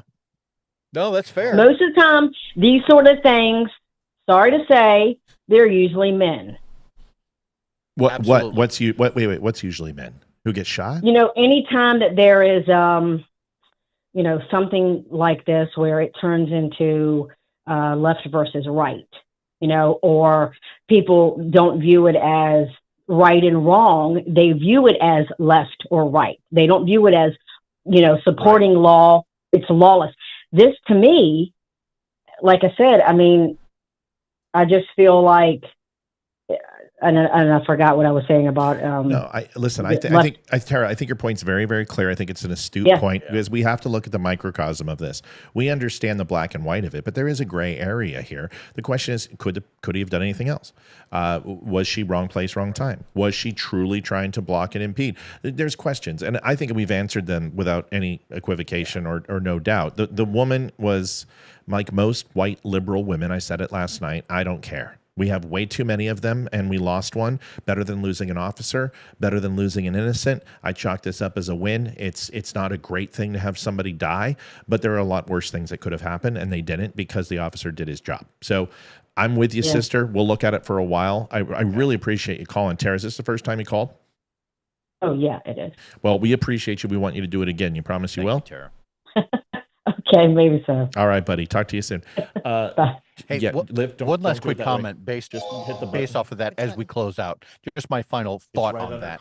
We have a friend of the show named Damani Felder. Damani's an amazing guy, and he has put out several videos that kind of talk about like the level of risk that goes into white liberal women. So to Tara's point, maybe there's something there. I don't know. It certainly seems like, some of Damani's videos, if you don't follow him, you should. He's pretty amazing. But he had made the connection to white liberal women at one point. And, just a final thought, Tara. Yeah, really good point. Liv, do me a favor. Can you look at my voice and on this mic, is it in the yellow? Okay, so I just need you to bring it down where that yellow stops at the line so it doesn't go above. Is that good right there? Yep. Test. Liv, look at the picture. Look at the picture. Testing 1, 2, 3. Guys, am I way louder than I am, or is this better like this? Somebody tell me real quick. No, I like you better before. Well, people are saying that I'm way too loud. So I need some feedback from people. Is this too quiet or is this okay? We're going to get an update here real quick. Ethan, what's the next video? Tell your mom so we can know what it is.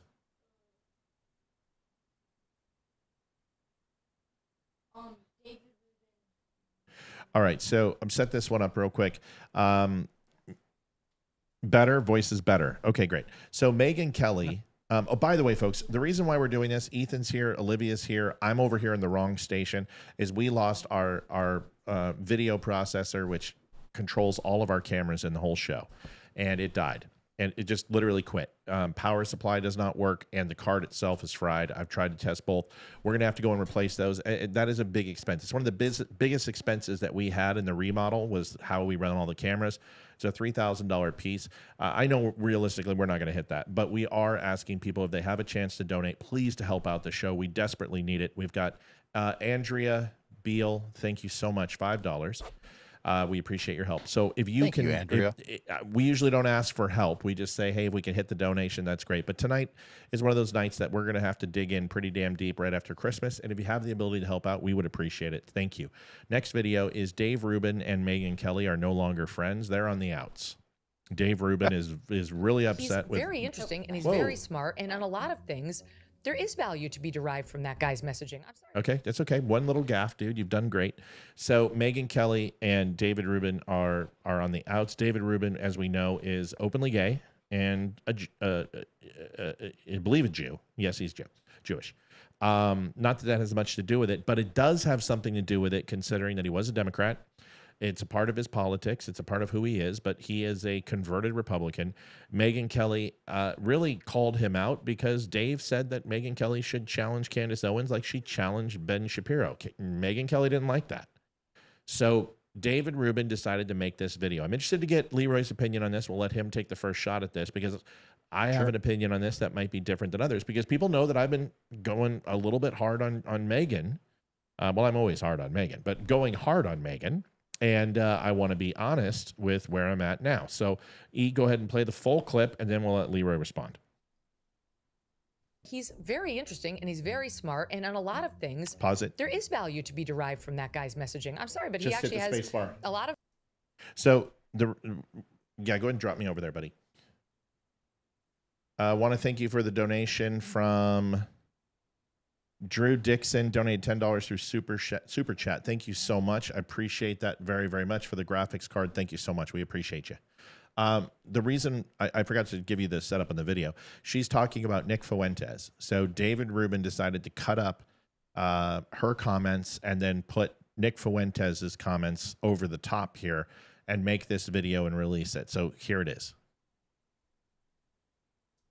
Things he talks about that you're like, oh, this is not a bad point about our country. The problem is that Jews run America, okay? And the only reason we have Muslims here is because Jews are letting them in. And on a lot of things, there is value to be derived from that guy's messaging. A lot of women want to be raped. And when I say raped, I mean like, that sounds bad when I say it like that. But there's like a lot of women that really want a guy to beat the shit out of them. A lot of things he talks about that you're like, oh, this is not a bad point about our country. The United States government has become the evil empire in the world. He's very interesting and he's very smart. I took Turning Point USA and I f***ed it. I took your organization, I took your baby, Turning Point USA, and I f***ed it. There is value to be derived from that guy's messaging. It's Joseph Stalin's birthday. Get ready to switch. I'm a fan. You're a fan of Stalin's. Mm-hmm. Get ready to hit all. I'm sorry, but he actually has a lot of things he talks about that you're like, oh, this is not a bad point about our country. So we'll be going out telling people, vote for a protest candidate, vote for the Democrat, vote for a third party, don't vote, vote for anyone else, do not give the anchor baby your vote. Disgusting. And that's a message for Vance in 28. There is value to be derived from that guy's messaging. Why do we say Hitler's cool and make jokes about this? Because we are destroying the secular religion of liberalism and the Holocaust, which go hand in glove. That's why. He asked me about the 6 million. To tell you the truth, I don't know how many Jews died during the Holocaust. I don't care. He's very interesting. He's very interesting and he's very smart. And on a lot of things, has a whole lot to unpack. I turned the volume back up and we had literally 40 people say that it was way too quiet. So if you guys are having problems with my mic, I'm sorry, but to me it sounds fine. To Leeroy it sounds fine, and to the audience it sounds fine. I want to get your thoughts. I'm going to let you have unadulterated your opinion without mine, and then I'm going to give you mine. Go. So Dave Rubin, well, I need to ask you a clarifying question. So Dave Rubin made that video because he wanted Megyn Kelly to go after not Candace Owens, but Nick Fuentes? Is that what I'm sorry, what? Is that what I'm getting? Well, I don't know what your question is. I wasn't listening to you.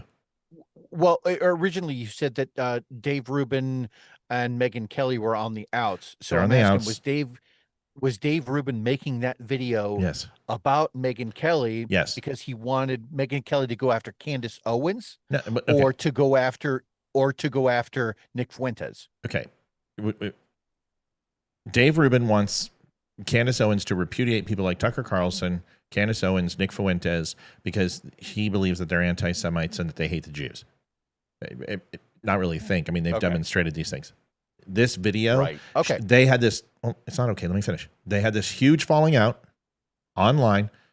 Megyn Kelly defriended him. Dave Rubin came on and said, I guess Megyn Kelly and I aren't friends anymore. And it was really kind of wah, wah, wah. And I was like, wow, Megyn Kelly's really being a child about this. Now, Dave Rubin releases this mashup video of her talking to Tucker about Nick Fuentes and said, and put all these horrible clips of what Nick Fuentes has said over thousands upon thousands of hours of video out of context. And that's the video that he made. So I just want to get your take on it. Ethan. For Dave Rubin to put that out is awesome. Here's the thing. If if he's basically saying, hey, you should do a better job interacting with people on the opposite side and maybe stop focusing on the people who are already on the right, that's a problem. That's a good message, right? We just got done talking about the level of infighting that is happening on the right. And this is why, from the viewpoint of the left, you have to imagine that what they're seeing is fractures among the unity on the right. And it's because things like this are happening, where Megyn Kelly maybe isn't going after the people on the left, and she's more so focusing on the cracks on the right.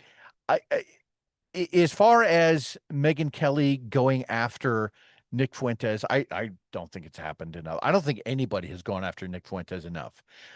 Whether or not Dave Rubin and Megyn Kelly are BFFs, I don't care. I mean, they really have their own independent audiences, and that's fine.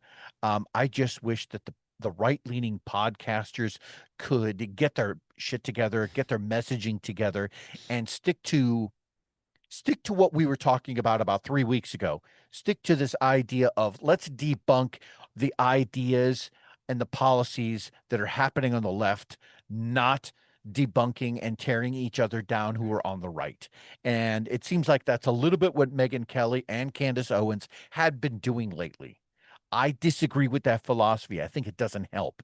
If we're trying to save a country, if we're trying to make people more independent of the government and warn them of the dangers of things like socialism, they should be focused on defeating the arguments of the left, not each other on the right. Yeah.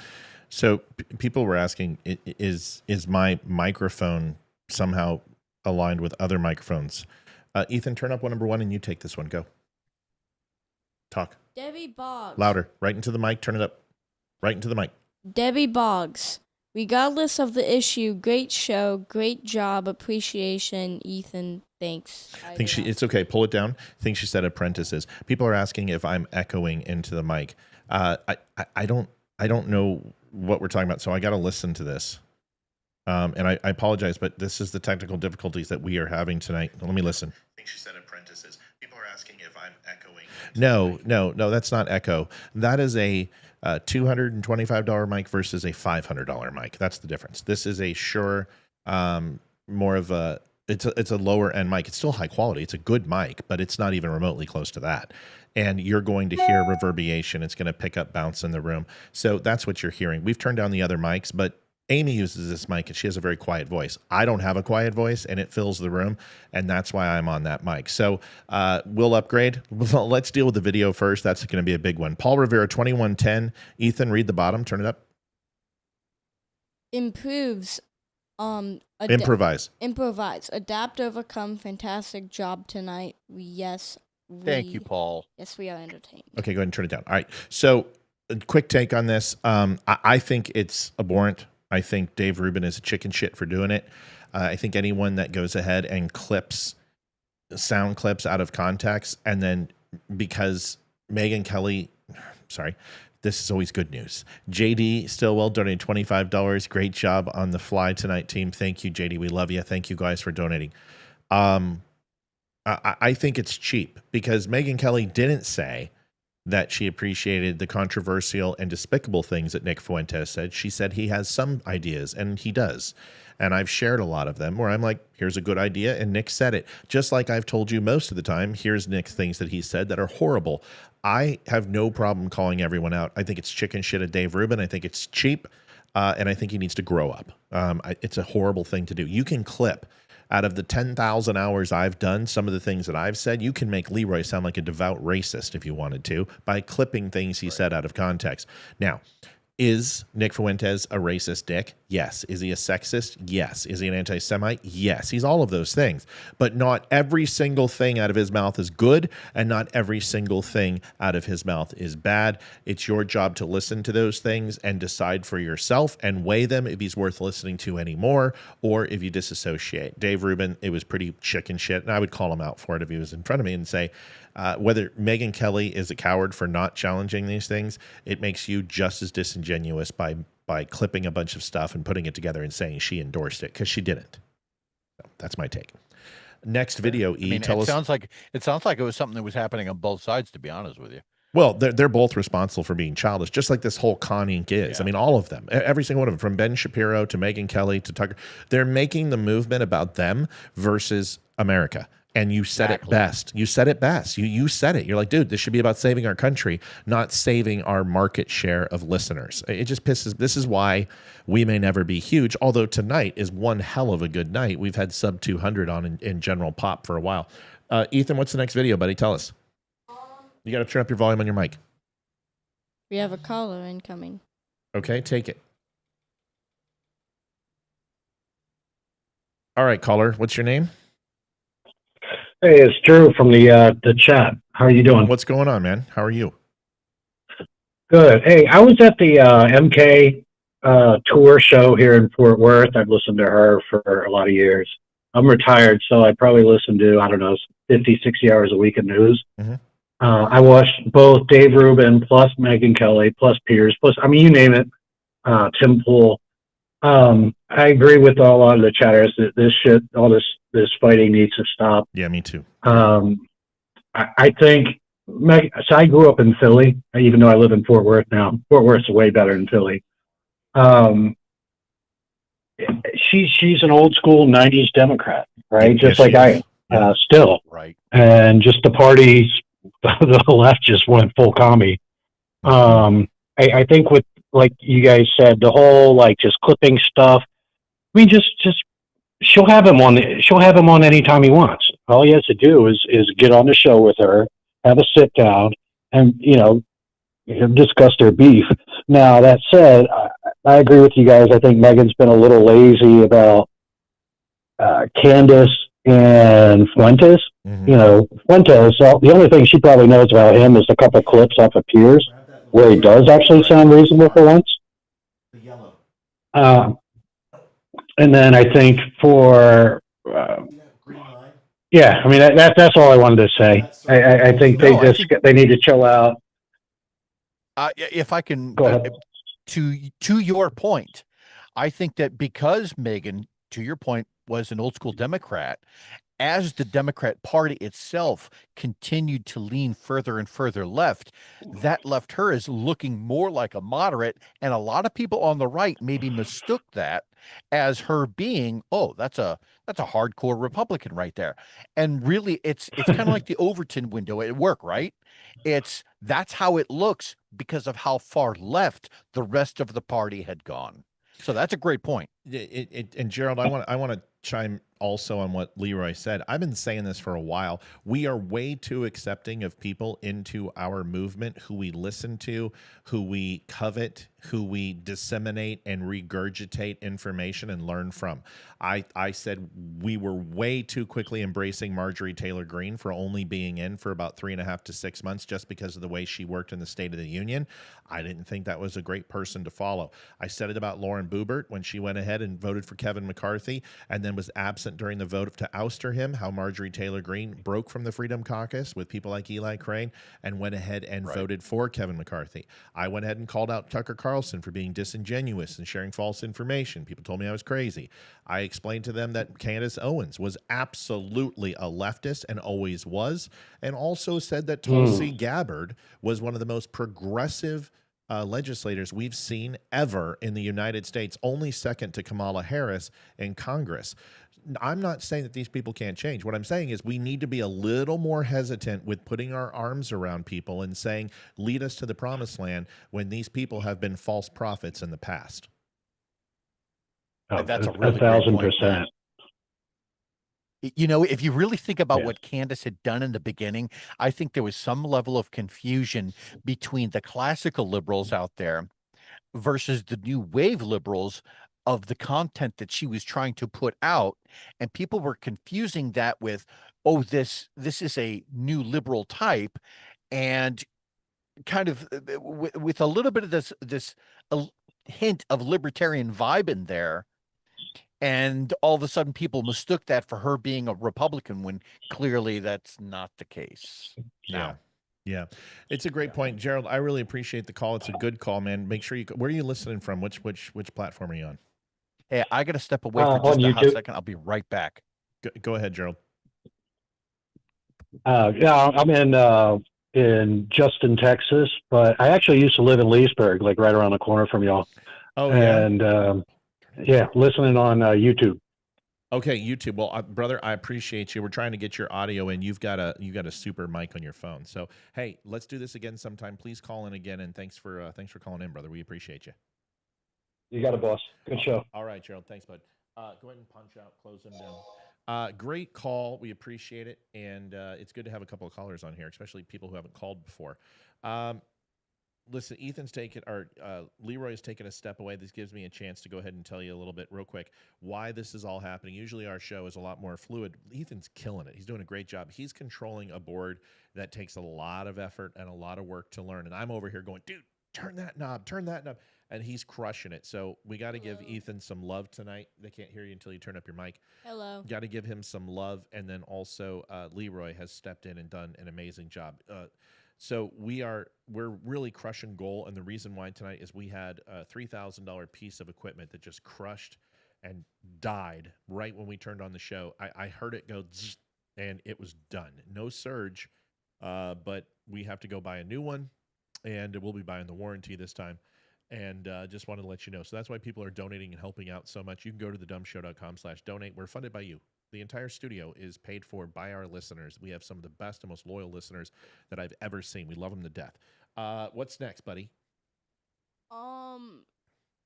Jimmy Kimmel troll. Go ahead and just click my image once down on the white shirt. No, down on on the control panel. Just click it once. That's it. Okay, we'll wait for Leeroy. I'll do this one solo. Go ahead and play the Jimmy Kimmel, and we'll come back. Jimmy Kimmel obviously is still doing what he's doing, folks. He's trolling on Donald Trump. This hasn't stopped. But now he wants to get in on shootings, because when you're not an expert on Venezuela and seizing dictators, you're now an expert on police shootings and trying to stop crazy women from driving over them in a vehicle. We're going to listen to this. Leeroy's watching, and we'll come back and bring him on camera. Go ahead. Oh, sorry. No, you perfect. You remembered how to do that by holding? Yeah. Holy shit, you're a savant, dude. You are my son. Oh my God. So he has to do a command to bring in both cameras like that. He remembered. So he knows how to do it. Like, he's good at this now. Good job. I just want money. I'm joking. You're going to get, we'll talk. If you want to do this, I would rather have you control the show and just Leeroy and I do this, because it's much more, we share a lot more and we listen to each other more. More me listen to him, because I'm doing other things. Go for it. Play the video. Yep. Maybe they're trying, I know what they're doing. They're trying out a new slogan. Donald J. Trump is going to kill you. It's pretty good, right?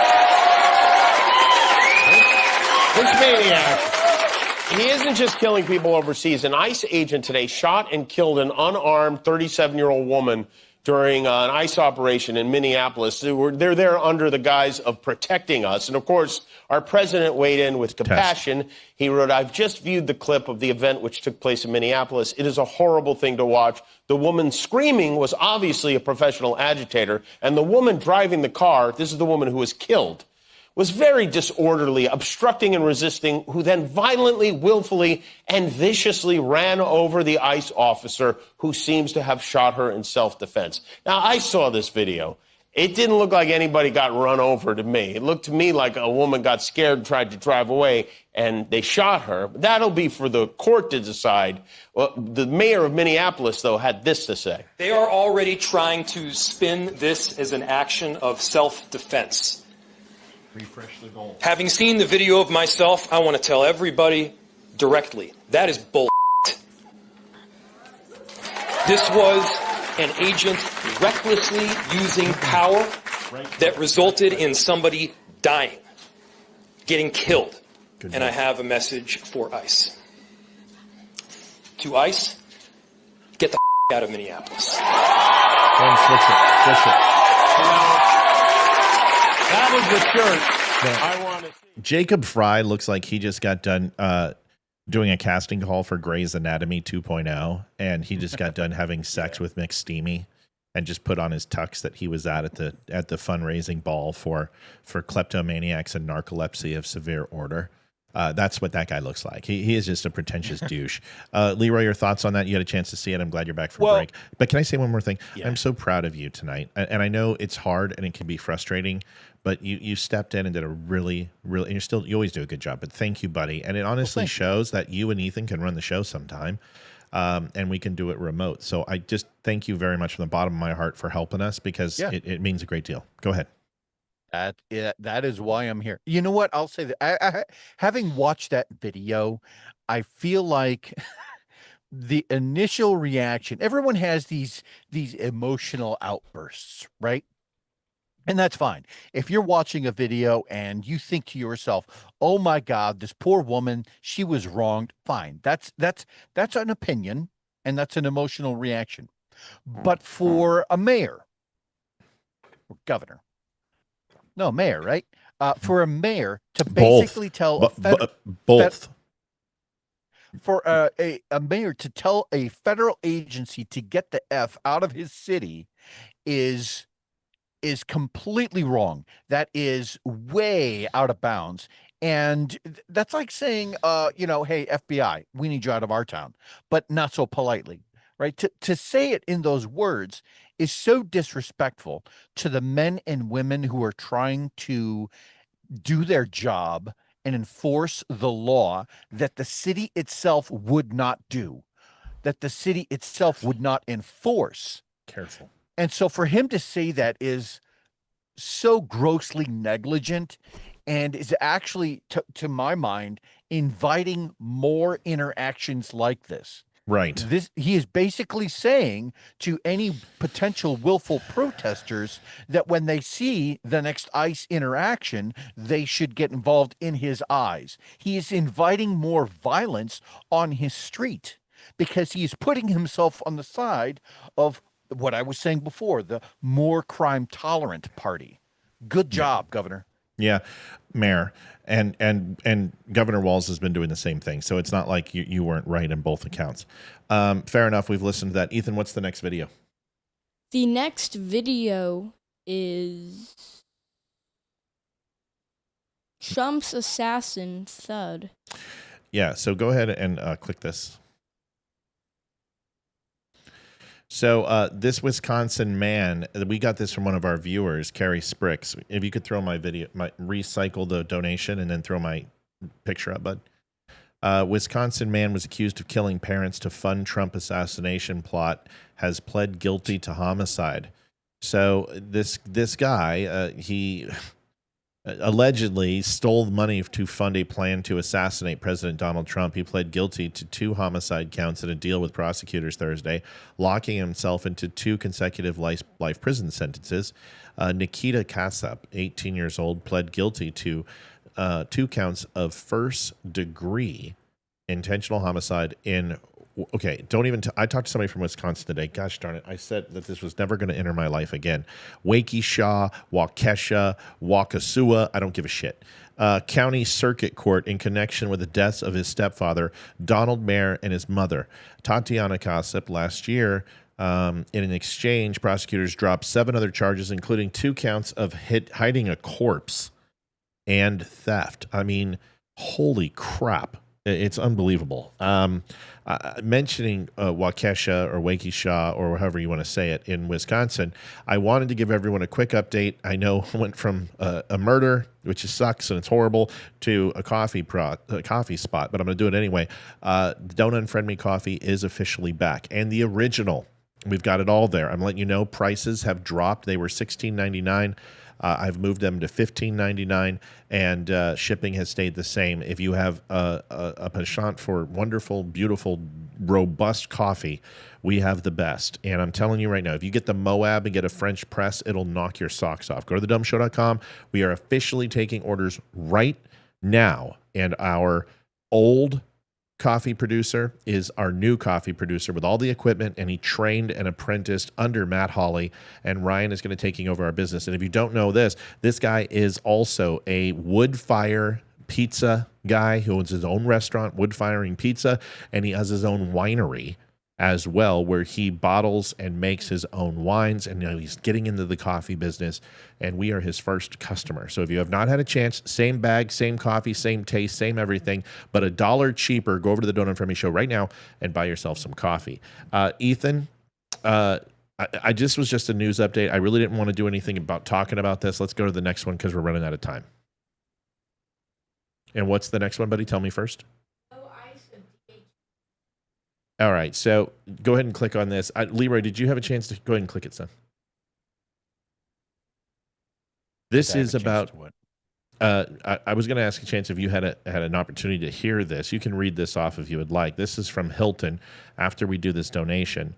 Mr. Hollandaise 2503. Tonight's show is a testament to how far this show has come. Kudos, Matt, Leeroy, and Olivia. Most importantly, congrats, Ethan, on the new job promotion beast.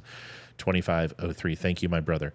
Thank you, sir. Yes, the statement is from Hilton. And if you didn't know, one of the Hiltons in Minnesota decided that DHS and ICE could not stay at their hotel. Now, this was an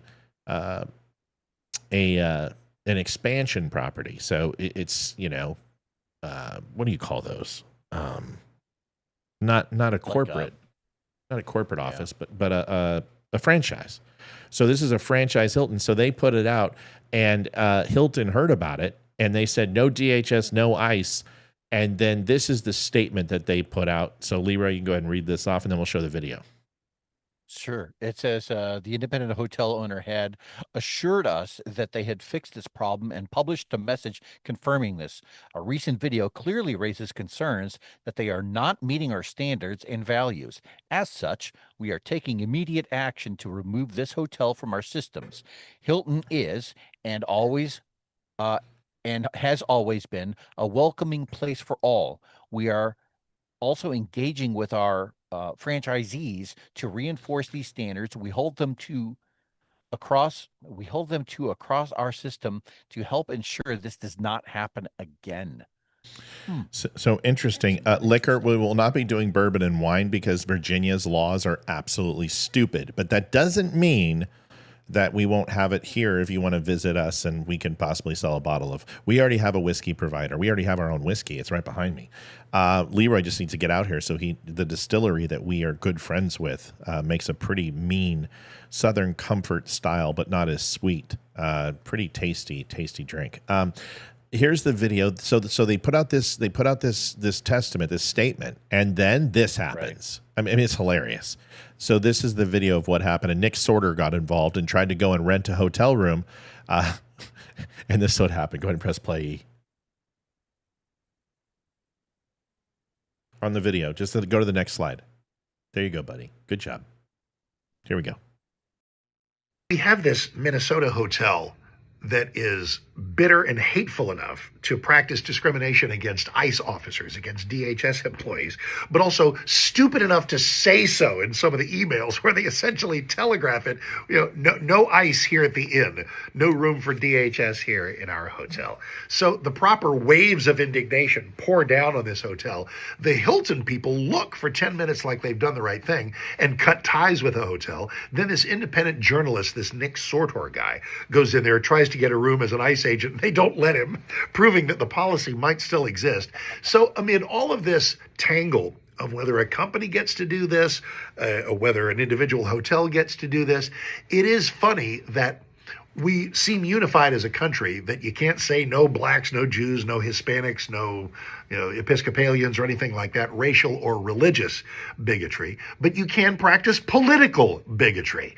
And listen, I don't want people denied service at a hotel because they belong to some liberal organization or part of some Democrat administration. It's crazy what people think they can get away with. So we have this Minnesota. Yeah, thank you. Go ahead and flip it. Leeroy, your thoughts on this? Can businesses do this? Should franchisees be? Hold on. Let me ask the question. You got to let me finish. Can franchisees decide to go ahead and go against corporate policy and decide who they service and who they don't based upon their own political standards? It's a question I pose to you. It's funny when we start talking about businesses, these kind of lawsuits have been floating around for years. There was the bakery who got sued for not baking a cake. that was to support a gay wedding. And ultimately that bakery won. So when you're talking about whether or not a private company should be forced to service um, a someone that they don't necessarily agree with, it's a scary line, right? Because on one hand, you're like, well, it is their business, it's their personal property, but on the other hand, you're like, well, why should you be able to discriminate? And to that commentator's point, perfectly put, it is political bigotry. Why should you be able to perform political bigotry if we've already tried to wipe out things like skin bigotry or religious bigotry or other forms of discrimination? It's a great point. My personal take, and this is from the libertarian side of my brain, is you can't force a business to do one thing or another. Now, in the case, this is a franchise, so this is a case where they should absolutely be punished by the parent company. That being said, things like hotel chains, restaurants, places that perform a service, every one of those types of companies are always looking to find out how they can expand their business. And when we're talking about expansion, usually we're not talking about a lot. How are we going to eke out another 3 to 5% this year? How are we going to what clientele base are we going to expand into? I think it's a very dangerous message when we get into this political mindset where we're like, oh, well, we're not going to service those people because we don't agree with them politically. When you're trying to run a business, when you're trying to expand your business, I say let them do it because it's business suicide, and hopefully some right-leaning company out there who is like, hey, we're not going to discriminate. If you've got dollars to spend, we'll take you. So maybe in opposition to the Hilton, maybe the Marriott comes in and says, hey, you can stay with us. Be great. Come on in. Oh, and we love Sydney Sweeney and jeans. I think that would be amazing messaging, right? The answer is they can't. So when you are a franchise, the franchisee must follow corporate policy, and it must be going through the parameters that go through upper management. Even a local regional can't decide who you decide to ban from your properties. Very few places, unlike Apple, can do that. And I got it at VP status was the first time that I could actually make policy for my entire region when it came to allowing or not allowing people there. The Hilton franchise has every right to tell them to stop. The interesting point is that it doesn't necessarily change people from doing it anyway. And here's the situation. Right. Somebody sent me a personal message, Jamie, and she goes, well, I'm from Waukesha. Listen, this has been going on for 5 years. Okay. Do you remember the guy that got the vehicle and ran through in Waukesha and ran over people? Right. The Democrat.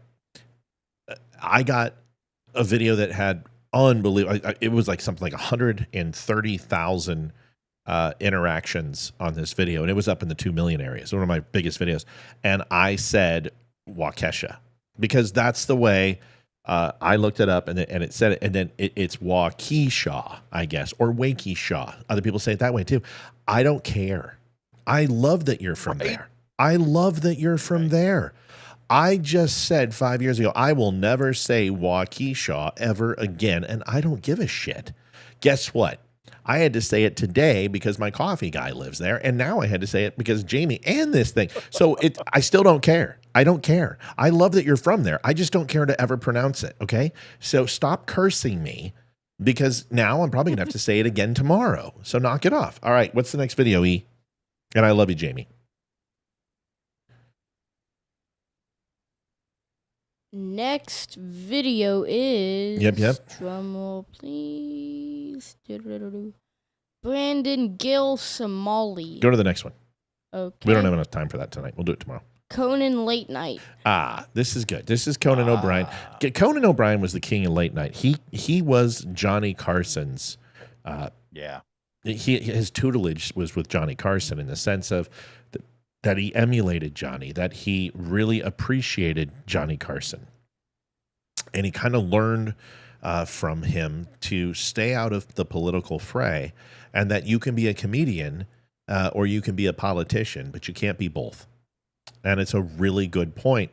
And Johnny never got involved in that. In fact, he condemned it on his shows. I mean, I can't tell you how many times he would say, you know, just I'm not going to get involved. He wasn't a big fan of certain presidents, but he kept it under the curtain. And that's what you should do. Conan O'Brien makes a great comment as we see the diametrically opposed Jimmy Kimmel and all the other yahoos out there. Conan O'Brien makes a great point, and I figure we would play this. We'll let Leeroy comment, and then we've got our last video of tonight. Go.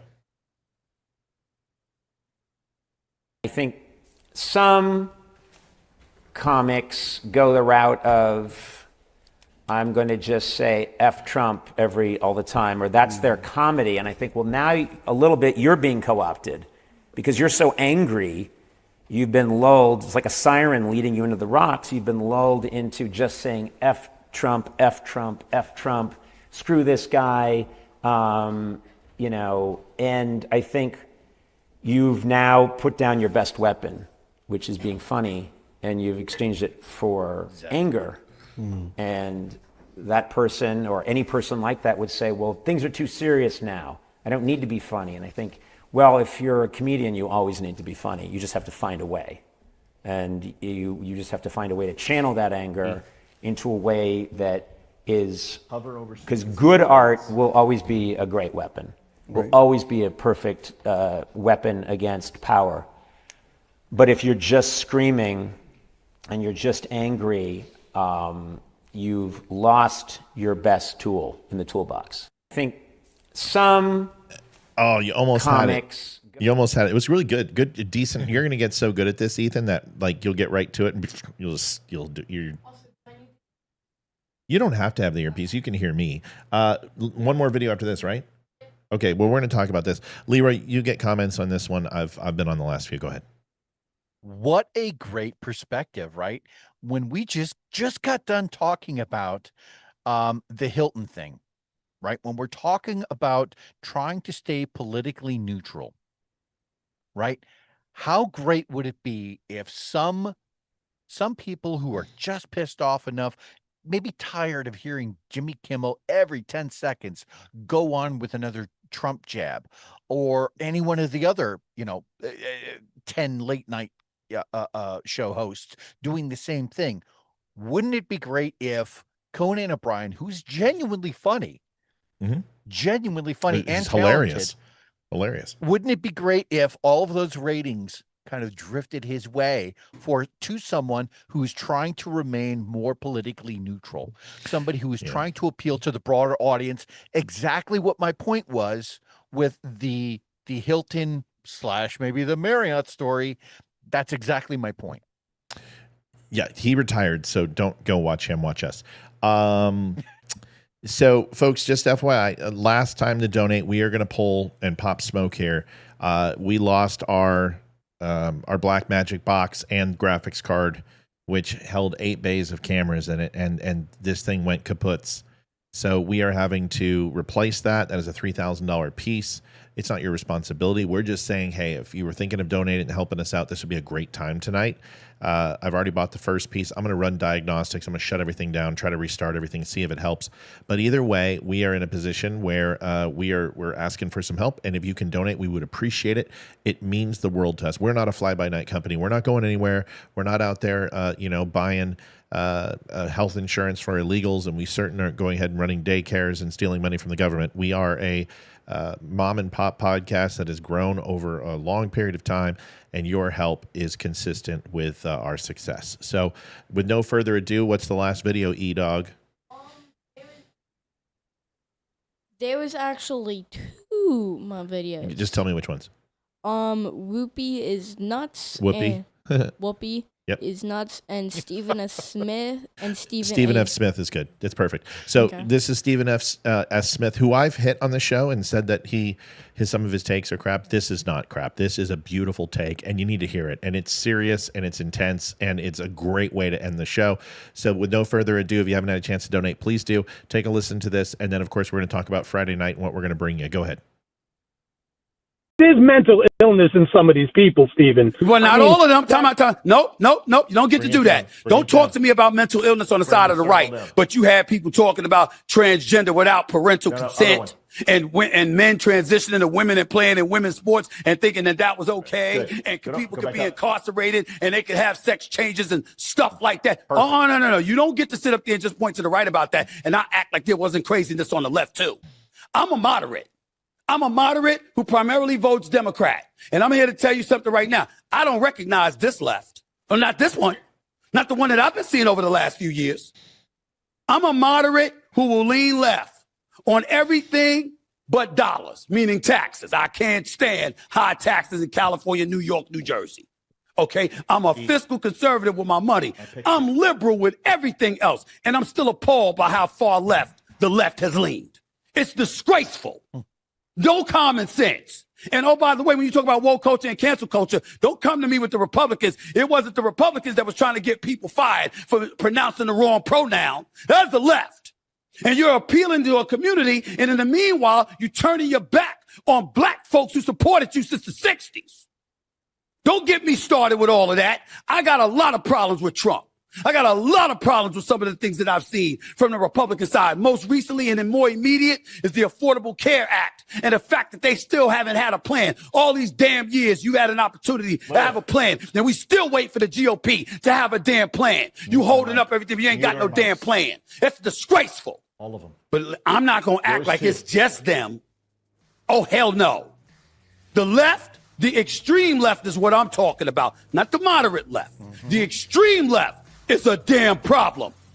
And that's why 77 million people stood up and said Donald Trump is closer to normalcy than some of those folks. And I don't blame them for feeling that way. I'll put myself on Front Street. I voted for Kamala Harris, but I didn't like it at all.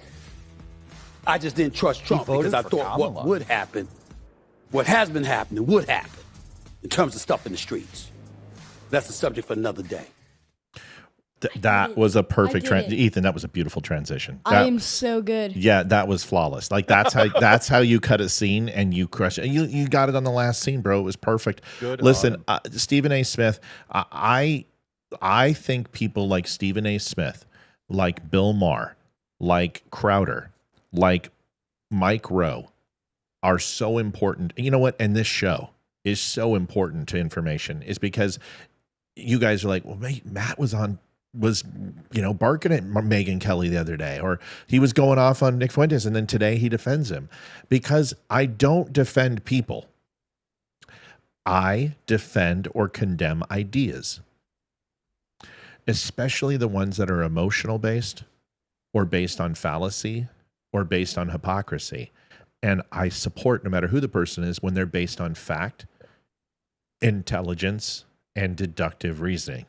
So that means I may dislike you, but I can tell the difference between my like and my dislike for you versus when you're wrong or when you're right. Chuck Peterson donated $1,000. If you know, you know. Yes, and we certainly know, Chuck, you're amazing, and we love you. Thank you so much, Chuck. Chuck, that means, yeah. If you know, you know, we know. We know. And you know what? I know who my daddy is. I'm just going to say. I know who my daddy is. And I'm aware. Yeah, this is the man who helped, along with so many other people, the Chuck Peterson studio. And he is a huge, just an influence on us, along with Bobby, who pitched in, and everybody else who pitched in. And we know who you are. We know your name. We were just talking about Paul. We were talking about Isaac. We were talking about Mel. We were talking about, there's so many people who help, and we can't get them all. That's why we made the donor shirt, because we love you guys, and that's why we try to call you out as often as we can. Thank you. That's going to help tremendously to get us where we need to be tonight. That's all I'm going to say is those people are very important to the success of this movement and the success for your ability to remain rational. You don't have to remain calm. You don't have to remain steadfast. You don't have to be a stick in the mud, or you don't have to be a lightning bolt, but you do need to be rational. And you need to understand that, yes, sometimes people can piss you off. And yes, you can get fired up. But the moment that you lose your ability to make sense, especially common sense, you're doing a disservice to your brain, which even if you are one of the lowest IQ, you are still the smartest thing on this planet outside the people with an IQ higher than you. You are a top 1.01% of any living life form on this planet. Act like it. Leeroy, go ahead. When Stephen A. Smith was talking about him being fiscally conservative but socially liberal, we have said that on this show. I can't tell you how many times. So when I hear that, there's a part of my mind that actually wants me to, I would love to have a conversation with him. I would like to get his take on things like immigration, abortion, taxes, the Second Amendment, things like that. Because my guess is that we would align very differently on those things, but yet he said very blatantly that he did not want to be taxed anymore. So I find myself in the situation where I'm like, is he a man who has found politics and is kind of in flux with his stances? Like, would his eventual stance on gun control or abortion, would that eventually shift, having had some good conversation? Or is he trying to stay moderate to appeal to a much broader audience, something we had alluded to before between the Dave Rubins and the Megyn Kellys and the Sean Ryans and the Dan Bonginos? If you stay moderate enough, you're going to appeal to the greatest number of Americans.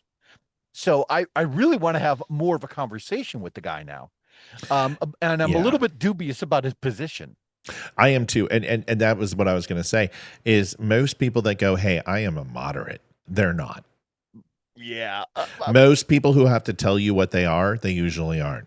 And the ones that are self-deprecating and usually the harshest on themselves, they're not those things. Mike Rowe is a perfect example. Mike Rowe's like, listen, I'm just a guy with an idea. I had an idea. And I wanted to show people the worst possible job that you could have so you could look at it and say, well, at least I don't do that. And that's what I wanted to bring to America. And you're like, you're so full of shit. You are a poet. You're a Nobel laureate. You're probably one of the most articulate human beings since Mark Twain. The man is impeccable. And he doesn't, and he's self-deprecating. And those are the people say, I'm an asshole. Those people are the ones you want to listen to. Like Leeroy, who bags on himself constantly because he's bald. You should listen to him. I want to do the round of applause. And so here it is. And then Leeroy gets last word. I want to thank my son, Ethan, who absolutely stepped in with no fear. And I said, dude, you're running the panel tonight. And he didn't go, Dad, I don't know how. He got big-eyed. And then I'm like, you're doing it. And he's like, okay. And he crushed it.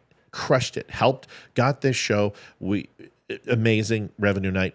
Leeroy, I want to thank him for stepping in and dealing with all the unknown, the interruptions, the stress, the not being prepared for this, and hitting it flawlessly. And it was amazing. And dude, we had 220 on at peak, which is actually really good. We had the highest number on Rumble in a long time, and that's a testament to your involvement. So I wanted to thank you as a friend. I appreciate you. You get last word. And all the donors. My wife, who also went and took care of my daughter and cleaned the kitchen and also put in all the donations and helped run the show, who crushed it, who tried to get the show up. I want to thank her too. Thank you very much. Leeroy, you get last word. Thank you to everyone who donated. Chuck, you are amazing. Thank you so much. You have kudos, brother. Yeah. We have to be able to adapt on the fly, and that is something that I'm fairly used to. We have to, it's for everyone who knows, I'm in the Navy, and occasionally we will be asked to give a briefing and not even have any idea what the briefing is about. And so sometimes that's actually the best way to learn, is to say, all right, we're going to make you stand in front of a group of 10, 20, 30, 50 people, and we're going to have you give a presentation. Okay, great. Can I see it? No, not yet. But here it is. Go. And so sometimes you have to get yourself into those situations. It's a little bit uncomfortable, but it teaches you how to deal with things on the fly. And that's pretty healthy, actually. Yeah, there was a time we would not be able to do this, for sure. There was a time. Yeah, absolutely. Yeah. Anyway, thank you very much to everyone who donated. And Matt, I got your back. You know that. I know that. Well, the good thing is this means that we can do this in a different way. This means that if you want to come in on a weekend and run a show, we now know how to do it remotely. I mean, that's great news. So this gives us different opportunities. Let's get the camera problem solved. You guys have made a huge effort to get that taken care of for us, and we can't thank you enough. Let's rock and roll. We'll see you tomorrow. Tomorrow, listen, it's jacket giveaway. We're coming on. If we got to come on with a phone, we're coming on. We're going to be on tomorrow. I will work the cameras. We'll get them all working and get them all set up. By Sunday, hopefully, we'll get the deck here and everything will be good. But I want to say thank you so much for everything. God bless. Leeroy, thank you. Thank you, all the donors. We'll see you guys tomorrow night for $25 entry to the new jacket. And good night and have a good one. Ethan's hitting close right now. Good night. Good night, guys. Thanks, Leeroy. Love you, buddy. Get close. Adjusting transmitter output. This is the Don't Unfriend Me show with your hosts, Matt, Leeroy, Amy, and Olivia. Geopolitics, military analysis, and election coverage. Coming to you live on all major social media channels at The Dumb Show. Honest, direct, unfiltered. We can agree, we can disagree.